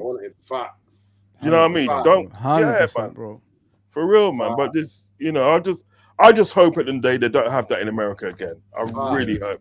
100%. You know, because it's ruined that. It's just like the most expensive World Cup, bro. The most, and the cameras. What pissed me off? The American network panning to these vacuous celebrities in the stands, man. Yeah, every time, basketball players, like half an hour today. It's the first ever World Cup where you had half an hour of music today. Like, what the F is that? 15 minutes, man. Half time, you have to wait for that shit, man. Half an hour. I couldn't believe it, man. I wasn't Super Bowl, man. I wasn't gonna watch it, yeah, right. I wasn't gonna watch it, so I never watched a big majority of it, yeah. But then I get alerts on my phone. Yeah. It flashed stuff on my phone, said Ender Fernandez red card. I said, bro. Can't get any better than that. Bro, I started watching it, yeah. I started watching it. And I saw it like Were you boycotting it? Were you boycotting the World Cup, Rodz? You just didn't No. I was going to, but I watched it in the end. You know what I mean? And I watched certain games. I watched the game against Egypt and Argentina, and I was like really kind of, I was disappointed. I was upset, like it was my team, you know, that they lost. You know what I mean? Because they got cheated. I watched the Cape Verde. I watched a few of the Cape Verde games. Yeah, I was looking for Cape Verde games, Scotland games, Congo. I watched some of their games as well. You know what I mean? I watched Colombia. Their first couple of games were all right, but then they had this game when they lost. I can't remember who they lost against, but they were pants. They were just pants. You know what I mean? But I watched a lot of these teams that had a lot of good black representation. Do you understand? Yeah, to be fair, the whole world, a lot of the countries had a lot of black footballers. And do you know what it is? I don't know if it seems all funny now, but big up, Jack, what it is at the day, it's refreshing at the day when you're seeing people doing well that look like me and you. Of course, back. Do you understand what I'm saying? It's refreshing. I'm sorry, but it's refreshing to me. When I see people that look like me, do you know what I mean? Yeah. Right? Doing well, it means that they sort of like, you know, like my nephew, my niece or whatever can do the same thing. Do you know what I'm saying? 100%. You know, I mean, it's only to me, Cape Verde with a story. Like, oh yeah. Oh, Come on, man. like, Come on, man. you see that goal that guy scored? The goalkeeper. Like, hey, did you see that guy guy scored against Argentina when he just made that space? You know what? I know a brethren, literally how mad it is. There's 2 Cape Verdeans I used to know who live in Manchester. One of them's Carlos. The other one was Zora. She lives in Lisbon. But Carlos, that's his cousin. The guy who scored that goal, we know his cousin in Manchester, bro. Carlos. Wow. One of my good friends every week plays basketball with him. And I know him as well, like, you know, him around, So he was mad to go, that's your cousin? Yeah, that's my cousin. Like, mad. Nah, but there was a story though, wasn't it? It was a story. Oh, come on. 100%. It's like, I was really disappointed when they lost in the end, and but I thought to myself, you know what, then they sort of like, they weren't going to win the World Cup. No. And but it's a story. It's a story, but they done very well to get to where they was. Do you know what I mean? Everybody knows now. Everybody knows where Cape Verde is now. Yeah. Everybody knows. They put their country on the map. Yeah. I mean, look at Vanzinho, the goalkeeper. He had like 50K. Now he's got like 20 million. Millions, man. He's got millions now. Yeah. Following him. He had 50 before the Spain game. He had 50,000 subscribers. Right now he's got 20 million. Crazy. Oh, What about the youth there from the island? The one for Ireland that plays for them. Oh yeah. That youth there, because his dad's for Cape Verde, innit? He's dad for Cape Verde. Was he captain Biko, whatever his name is? Biko. Yeah, because what it was, they got in contact with him, and he got the email or something like that, and I think it was LinkedIn, yeah. But LinkedIn, LinkedIn, wow. Yeah, it was LinkedIn. LinkedIn. Don't speak Portuguese, yeah. Exactly, exactly. Before he said it was a spam. Right, and then when he got it again, didn't he ask his dad to translate? No, they wrote in English. See. And so said, a year later. It was a year later. Oh man, that's a story, you know. That is a story. Do you know what I mean? I think the whole Cape Verde thing could have made a movie, bro. It's a movie. Oh man, I think that's what Cape Verde. Yeah. What made people interested in watching the World The people Cup. that were not interested in saying, they started to watch it because of them. Yeah, there was such an inspiration to everybody in football and in every walk of life. There was an inspiration. Do you know what I mean? So look, you know what? If we can do it, you guys can do it. Do you know what I mean? Yeah. And maybe we can get further than us. I mean, it's just quality. Just quality, man. You know, but like, Yeah, guys, I have to go because I need to sleep. Yo, big up, I need to go. I'm gonna have to get on the phone to my cousin who's in Australia. No worries, bro. Thanks. That's why I'm staying awake. But big up, man. We're gonna do more shows, Yeah, man, definitely. Definitely. Like I said, I'm gonna be keeping a close eye on Liverpool this season, man. Hey, it's the most fascinating season, though. Spurs, Riola. Who's your favorites? Who's your favorites, bro? For the league. Is it Arsenal still? Yeah, is it Arsenal still? Well, they won in it, and they won it with scamming football, innit? Scamming that. So I thought the first five months of the season they played football. The last 4 months of the season they played crap football, man. But I think he's open. I think Thank you very much. If your players are all fit, I think he's open. I think he is whoever wants it. The biggest thing for me is that can your big players humble themselves to run? Yeah. Areola. That's the big thing. I think humans will challenge as well. I don't know about that. I think Man United will challenge. Bro, I think we needed 6 players. 5 of them to go into the sideline. Need a lot of players. We've only signed 2 players. Yeah. We need a lot of players. We need quality. Centre backs. Big up, everything. Big up, bro. Definitely. Listen. Big up, Rodz. Big up Saeed for me still, yeah. Big him up. Yeah. We'll do, bro. I'll be with him tomorrow, man. We'll be with him. Big him up, man. Big him up. Yeah. Love, big bro. Up, love, bro. Always, bro. Pick up the people, please. Listen, smash the like on your way out. Subscribe. I appreciate that, bro. Thank you. Love, definitely, bro. Yeah, come on, man. We're always, we'll do always, that. man. Take care, bro. Take care. You know, I got a lot of love for that. You know, he's a really good guy. He's a really, really good guy, man. There's a lot of them out there, mate. There's a lot. If people open up, you know what I mean. There's a lot of good people out there, man. You got to support and forget about the rivalries and all that stuff. It's the quality of the person that speaks about the football that you need. You know what I mean. If they're fair and like you ask them questions about your team and they reply to you in a fair way, Nurideen is one of those guys. He will tell you the truth about Liverpool. He will tell you the truth about Man United. He's not going to sugarcoat anything. And you know. Yeah, support people like that, man. I'm not saying that because he's my brother or anything like that. I'm just saying that he's our brother. Sorry, it's just a reality. We used to work with him last last season, the season before on a regular basis, and it was great convo, innit, Unks? Great convo. Oh yeah. No, you know what it is? I think that Pacific show. Yeah. I just sat there and I was just listening. I must have said about a couple of words and everything. I was just sat there, I was listening because what it was, his knowledge about football at the end of the day, it was a second to none. Even remember Anton was on as well, and Anton was just listening. He was just listening. He goes, bro, yeah, man, that youth's all right, man.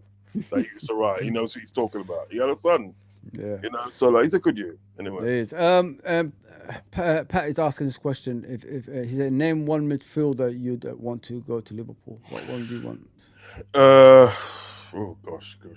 What position? Just he's asking you probably the position. What position do we? Mate, it's got to be midfielder, and like a DM or attacking. Sorry, what do you want? Sangara. Midfielder.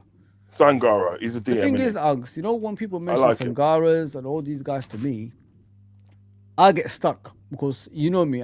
I'm honest in my football. If I haven't watched anyone, I'm not gonna sit here and tell you, buy this guy, buy that guy. I need a reliable source for me to even look at this guy. Have you watched him? Do you like what you see? Because the way Nurideen is talking about him is something that he wants at Man United as well. No, I've watched him once or twice, and I think I do feel he's the right profile player for Liverpool, and for Areola as well. Okay. Do you know what I mean? Because I think what Areola likes, he likes the energy in midfield. Yeah. Do you know what I mean?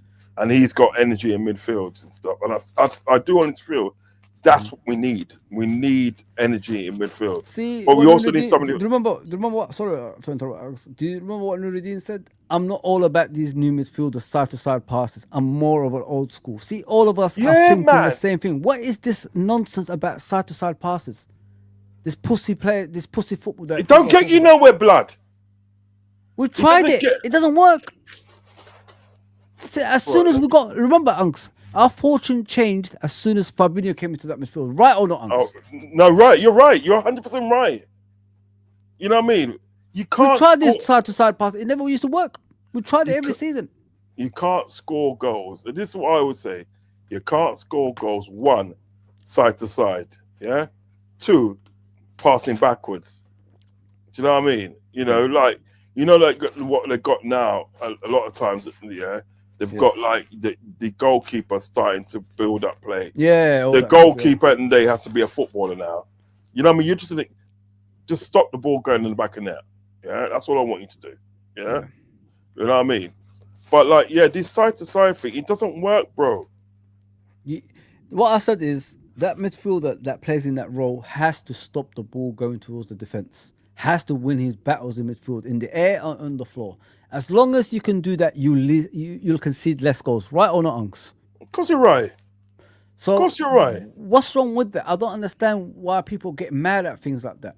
This is what we're missing. Last season, what was the biggest issue? Cutting through the midfield like a knife, going towards our goal and scoring goals. There was no one protecting that defense. Everybody was going through. That's why Konate and Van Dijk were rubbish. Because these people were just coming towards them. They're facing 2 players every single time each.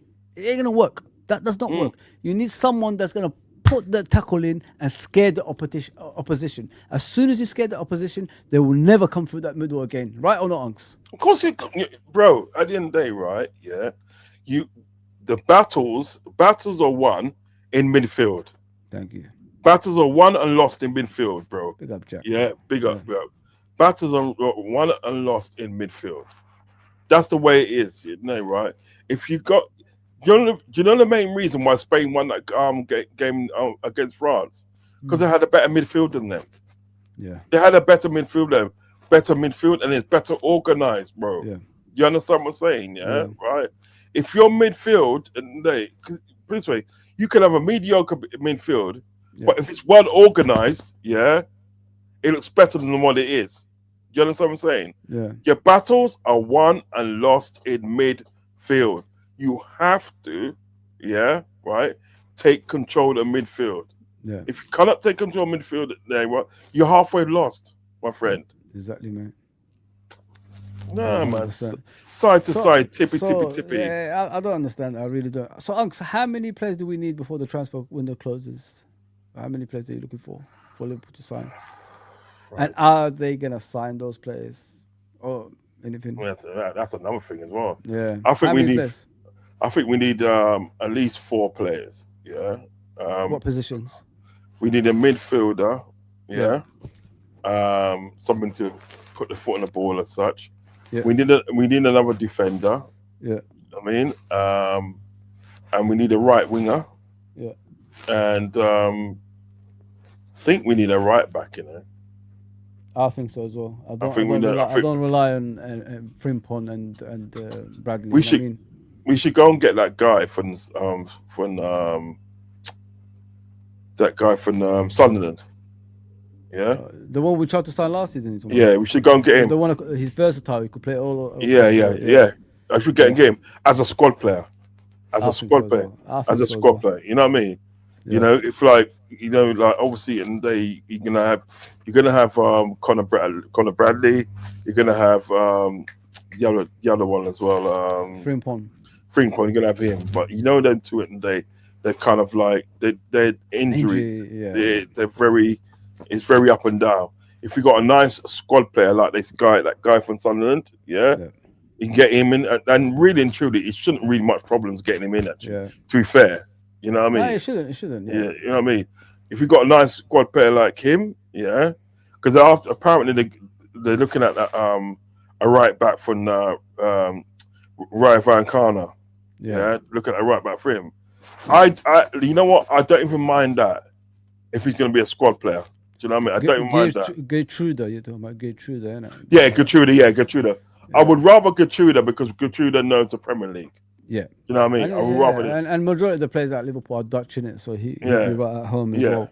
Yeah. And what I like about him is, like, you made a great point. He could play in every position and midfield. So you're getting a player for cheap that can play all along the back line and plus in midfield. So there you go, man. It makes sense. You got to go, and that's a typical Liverpool player. That's what Jurgen used to sign. You know what I mean? Players like that, captains. You know what I mean? That's what I've always said. That don't shirk responsibility on the pitch. If you know what I mean? They always love the challenge, and I think this club is missing a lot of that. If we get Trudeau, I think that's his name, it'll be brilliant for Liverpool Football Club because it will pluck a lot of gaps that we have in the football club, which we have right now. Unks, one more thing. Do you think we could challenge if we get some players in those positions that you want? Yeah, no doubt. We should do. Do you think? Do you agree with Nurideen? It's open, this league. Yes, I do think. I do feel it's open because look at this now. This is what I'm trying to say. Right? Is like when Arnie Slot come in. We had all the players in the right position, didn't we? Yeah. And look, he went on and he won the league. Yeah, he went on and won the league. So why can't we at least challenge? Right. If we get all the players in the right position that we want, why can't we challenge? As Nurideen said there, right? The reason why he's afraid of Areola because Areola plays front foot football. Yeah, front foot football, and what he's saying is that that's in the DNA of Liverpool and Man United. That's in our DNA. To play front football, all these ticky-tacky sort of passes sideways, backwards, and all that, right? Yeah. That's not in our DNA. That is not in our DNA. Because even the back in the days, when he used to have pass and move, the Liverpool groove, right? He was passing, and the player was moving in advancing situations. They weren't moving backwards; they're moving forwards. 100%. Do you understand what I'm saying? So that's in the DNA. So I think that we can if we get the players in there. But what I'm afraid of, tell you quick, this is what I'm afraid of. I'm afraid of the fact that they're going to focus all our attention on Barcola. That's what they're trying to do. Focus all our attention on Barcola. And what I'm saying if he really wanted that player that bad, he would be here by now. Oh, 100%. They've He'll done be this here by before. now. You know what they're going to do, Unks? They're going to focus on Barcola. The transfer window is coming to the end. Oh, we tried, he refused, and then there's no one coming in. Like, oh. We've seen this before. We've seen this so many. This is what I say to these people that's always trying to be positive. Positive. Unks, if someone burns you once or twice, yeah, they get away with it. But when it's 3, 4, 5, 6, 7, 8 times, yeah, when is it enough? That you're going to say, enough is enough, I can't do this anymore. When are you going to start saying, these owners are not for me, they're not for my football club? What are you going to start waking up and saying things like this? Do you saw Nurideen? He talks about the Glazers, they're clowns. Doesn't he say he was them at the football club? Yeah. What are we going to say? They protest at least. When are we going to say, to the owners, forget about the tickets. Ticket prices goes up every single time, Unks. I don't care about it. It doesn't bother me. You know what I mean? Because rent goes up. You know what I mean? Tax goes up. Everything goes up in life. That's how it is. You know what I mean? Why do they focus more on that rather than the winning, Unks? That's what I don't understand about this. Because they're weak. Because they're weak. These people, I'm not being funny. They're trying to brainwash me like this. I don't like that. Brother, they're weak, because these people from Spirit of Shankly, right? They're weak people. They rather chat about the fact that people like me and you and they are not from Liverpool, so we ain't got a voice. Yeah, right. Okay, you're from Liverpool, right? You got a voice. Use it. Exactly. But they won't because they're weak. They're weak. Because I even said to the people. I was just trying to tell the people in my chat when I was on my show. I was trying to tell them, look, right? The ticket prices are not the problem. It's not the problem here. That's not a problem because at the end of the day, if we keep this manager on, right, that we got, right, well then ticket price won't matter because nobody will coming to watch us. To watch you. They'll be coming to watch you, so the ticket price won't matter. They won't be able to give away a ticket. Do you understand what I'm getting at? So that is not the problem here. The problem is that today we have got these people, right? We've got these people that sort of that invest in our club, yeah, and they've put this guy in charge, which I know at the end of the day that he's rubbish, and they're not doing anything to get him out of the club. Do you know what I mean? Right. That is your problem. Do you know what I mean? Start from the bottom and work your way up. You know what I mean? Get rid of the owners, man. Just get rid of the band. They're never going to be what you want them to be. What do you call them? Venture capitalists. They don't care about winning. They just like what goes in their pocket rather than actually, Liverpool actually succeeding on the pitch. Every single time when the Premier League is at its best, we was at our best, with Man City. We always lose to Man City by 1 point. When the Premier League's at its worst right now, we're the worst. When are we ever going to be in between or above that? That's what I don't understand, Alex. It's freaking weird, mate. It's like you don't want to win. Arsenal are not the strongest Man City. Why aren't we above this shit we're watching, man? Yeah. Why don't we? Why isn't it today, right? Why isn't it? Why is it so impossible, my friend? Yeah, for us at the day to win consecutively. Thank you. You know what I mean? Like we used to. We've done it before. Of course. We've done it before, and arguably in the day, as these people say in the day, as the people say, it was a easier league then. It wasn't so hard. But Look at this comment over here, Unks, mate. Like he's saying, don't blame FSG, blame. Who's the common denominator here, bro? We've had a few opportunities to win the league title if we signed some decent players in the January transfer window while we were still top. Who are the ones who didn't invest in the team that brought us rubbish? Them. We lost league titles because of them. You're forgetting that season we won the Champions League. John W. Henry did say he's going to spend in the summer heavily because we won the Champions League. What did he do? He bought you Joseph van der Berg, Harvey Elliott, and Adrian. What lost us the Champions League? What lost us the Champions League? A goalkeeper that was for free. I mean, when you invest in cheap, you become cheap. When you invest in expensive, like Fabinho's and Alisson's and Van Dijk's, you become one of the best teams in the world. There you go. I mean, well, you know what? My answer to that question isn't there. Obviously, I'm never going to be disrespectful to people because they've got their opinions. You know what I mean? You got their opinions, and I value their opinions, right? But the only thing with that, my friend, is this, right? He said, "Don't blame FSG, blame Richard Hughes." Well, who gives Hughes a job? Who gives Hughes a job? It was FSG. Yep, he's still here. Michael Edwards is no longer here, so who's still employing him? And that's what I'm trying to say. And but Richard Hughes at the day, right? From sure, he's supposed to be leaving in September at the day, right? So FSG at the day is giving these people these jobs. They're giving these people a platform and they to peddle their bullshit. You know what I mean? So the responsibility always goes back to them. Do you know what I mean? It's always going to go back to them. 100%. You got to look from a point of view as well, guys. Like, why are we in this mess again? Why are we always back here? Who's always doing these mistakes?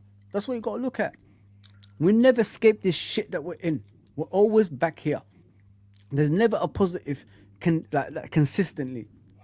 We have these cup wins, and then we go back to being that shit team again. We have another cup win, and then we go back to being. That's what it's always been like. Why did we lose the league title last season? Why did we compete last season? Because what did they do? They brought in all these players with a lot of money, but they got rid of lots at the same time to actually fund those players. So you didn't really do much for the squad, apart from weakening the squad. We looked at the bench last season. What was coming off to make us even better on the pitch? Nothing. Who changed the games? Nobody. Do you know what, right? If a dog bites you, yeah, you don't chastise a dog. You go to his master. The master at the end of the day, he's the dog owner, should be teaching that dog not to bite people, or should be putting a muzzle on him so he doesn't bite people. So you take up with the owner. Do you know what I mean? Exactly, mate. Well, I'm going to ask you one more thing before we go. Okay, you don't blame FSG. So you blame FSG. Okay, whatever it is. It's up to you, brother. You don't need to write in capital. I can see you writing. What it is, Uncle, yeah. At what point, this football club, the reason I have a go at this football club, guys, is not out of, like, I hate them and that is it. The reason I have a go at them is I've been here for 16 years and I've never seen a 5-year plan, a 10-year plan. You're telling me my football club is a business. Every business has a plan. I'm asking you, the person that just wrote, sorry, I can't even say his name. I'm asking you, give me next 5 years. What is the plan? Let me know, bro. What is the FSG plan in the next 5 years? Everybody gets stuck because there's never a plan for Liverpool Football Club to progress as a football club. That's what I'm trying to tell you guys. Every great business has a plan. These people never had a plan with Klopp, never had a plan with Arne Slot, and I don't think they have a plan with Iraola. So if we go into the season right now, Unks, and we sign nobody, what are people going to say? Exactly. Who's going to be happy? Exactly. What's people going to come back to it and say if they don't sign anybody? If they sign one person, because you can't say Jacket because that's signed in January. That was done in January. I've sat through a summer with Chiesa coming in. I've sat through a summer with Harvey Elliott, Adrian and Sepp Vandenberg coming in. I've sat through a summer, we missed out on Bellingham. I've sat through a summer, we missed out on Caicedo, who's supposed to be the replacement for Fabinho. If we got Caicedo, I think we would have been unstoppable going forward. I think Klopp would have been a happy guy, probably stay longer for that as well. So I've sat through a summer, we missed out on Fekir. I sat through a summer, we missed out on Tchouameni. I've sat through a summer, we missed out on Bellingham. And every single time those things happen, we don't do nothing. So I don't know where people are going with this. Let's be positive. There's nothing to be positive about because we haven't made a marquee signing. You got to look at it from a point of view as well, guys. Yeah, we've lost that catalyst in this fucking football club, which is Mohamed Salah. Mohamed Salah is the king of Liverpool in the last 10 years. The guy gets you over 30 goals a season. He creates more chances than everybody else. He's consistently fit. Where is his fucking replacement, man? Where is it? A great player like that leaves a football club. You expect a marquee signing to be signed to replace him. Where is it? I don't even think. I mean, funny, yeah. I don't even think at the day there was much. There's much going on, as much as they said it was. Yeah, with Diamande. I don't think there's much going on with that. I think it's bullshit. Like I always. I think it was. I think it was bullshit. I did think it was. I think that they may have been interested. But it wasn't sort of like, going at him, trying to get something done. It wasn't. Do you know what I mean? Yeah, because the fact that if you remember, big up Peter. Remember, at one time, Diamante said that he wants to come to Liverpool. There's no other team he wants to go to, but Liverpool. Blah blah blah blah blah. He wants was it RB Leipzig to work out a deal? Yeah. He's upset that RB Leipzig are taking too long to work out a deal and blah blah blah. Yeah. All that, yeah, right? And then the following week, or the week after that, actually, 2 weeks later, right? It's like, No, he wants to go to PSG, and that's the only club he wants to go to, and this and that. So listen. When I see all this stuff at the end of the day, right? No disrespect at the end of the day to Anfield Gender because he's doing his thing, you know what I mean, and he's successful at doing it. No disrespect to him at the end of the day, right? But when I see him come up and he's got his thing flashed up, and he says like, "Oh, this person," and they're after this person linked with us, and this and that. I don't watch it anymore because I'm bored of it now. Yeah. I'm bored with all this sort of like speculation. Because all it is at the end of the day is speculation. I'm bored with it. Unless this guy is having a medical at the end of the day, right, at Liverpool Football Club, right? Don't tell me I'm not interested. Don't tell me about people that they're supposed to. You know what they do, guys. You know, let me say something to you guys. Yeah, Uncle Rodz is right about that because majority of the people on YouTube, they're nerds. Yeah, they're not footballing people. They're nerds. They don't know nothing about football. It's because money is in football. That's why they follow football. Where do nerds go? Where the money is, right? That's where they are. So what they do is they see a small article somewhere in an unknown newspaper and then they share it with you. Oh, this newspaper because they need the evidence of something somewhere in it, Unks, for them to actually put that stream forward. So what they do is these unknown newspapers that they put up, oh, they said this, well, there's the article. I'm not telling you lies. That's what they always tell you. It's always bullshit. No, but someone makes up a story about a transfer and they just follow through with it. That's what it is. It's all lies everywhere, man. Nobody tells you on YouTube the truth. It's all about selling. That's what it is. The truth for once is the ones that are not succeeding on YouTube. I'm telling you guys, it's a true reality. The ones that don't succeed on YouTube, is the ones who tell you the truth. The liars is the ones that succeed. It's like bad over good. That's what it is. Good over evil. Over evil. Yeah, that's what it is. It's always been like that on YouTube. But we come out with the good things, and then the rest just whatever. Talk bullshit, and then they take you for a ride every single time. Nah, bro, not for me, man. I don't do that shit. I will never change, man. I'm always gonna be myself, man. Read this out for me. It says, "Pick up Uncle Rodz," meant to say, but I agree. It should be. It should not be normal how long LFC fans have sat and waited summer after summer for a Fabinho replacement or a centre back to give a Virgil a rest and have nothing. There you go, bro. Yeah, facts. That is facts. Yeah. And that's my bread, the toilet liquor, you know. Toilet liquor, man. I love that name. Yeah, guys, do me a favor. Hit the like and subscribe. I should be back. If I'm not here, I'm going to be on Don Hussam's channel around 12 tomorrow. But normally I do morning shows, so you might see me early hours in the morning. Unks, where people can find you, bro? Uncle Rodz TV. I might do a show tomorrow. Well, today actually, about 3 o'clock, 3 or 3:30. So, but yeah, you can normally find me at Uncle Rodz TV doing some stuff with yourself and Copfather and a whole lot of people and stuff. Just talking about football. Yeah. I'm trying to get this new thing. Yeah, Salah's gone to Persistas. That's crazy. Yeah, he's gone to them. Crazy. And you know who's gone there as well? Bloody Trossard as well, man. Yeah, he was doing something with the fans. I remember. Yeah. You know what I mean? So like, but yeah. So Uncle Rodz TV, you can find me talking and give what I appear. I've started. Well, I've got this channel that right now I've had for a long time. But what I've done, I'll put it in the chat tomorrow. What I've done, I put like a lot of AI music that I made. I've got 2 in it at the moment, so I'm going to use it for that still, just for my little fun channel. But yeah. Thanks for having me on tonight, man. That was come on. It was a good show. It's a good show. I like it. It's always a good show with you guys, and I mean, it was good to see Nurideen. I'm gonna change the thumbnail, obviously, put Nurideen in there as well. So please do me a favor, guys. Like, there's still about over 90 people here.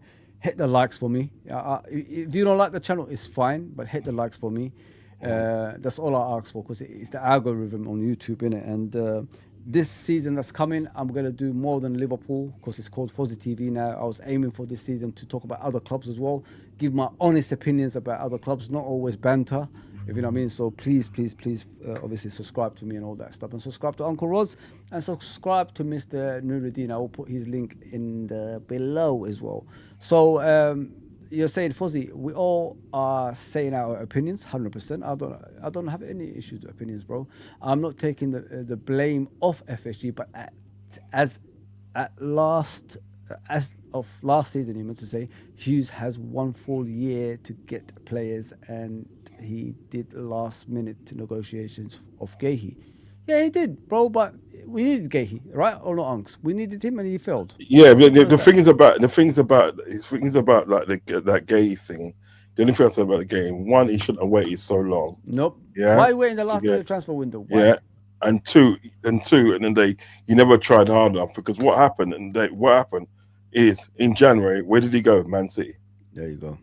So, our rivals, you know what I mean? And there you go. That's what you don't want. There you go. Yeah. There you go. So yeah. But big up. Was it welcome. Follow me.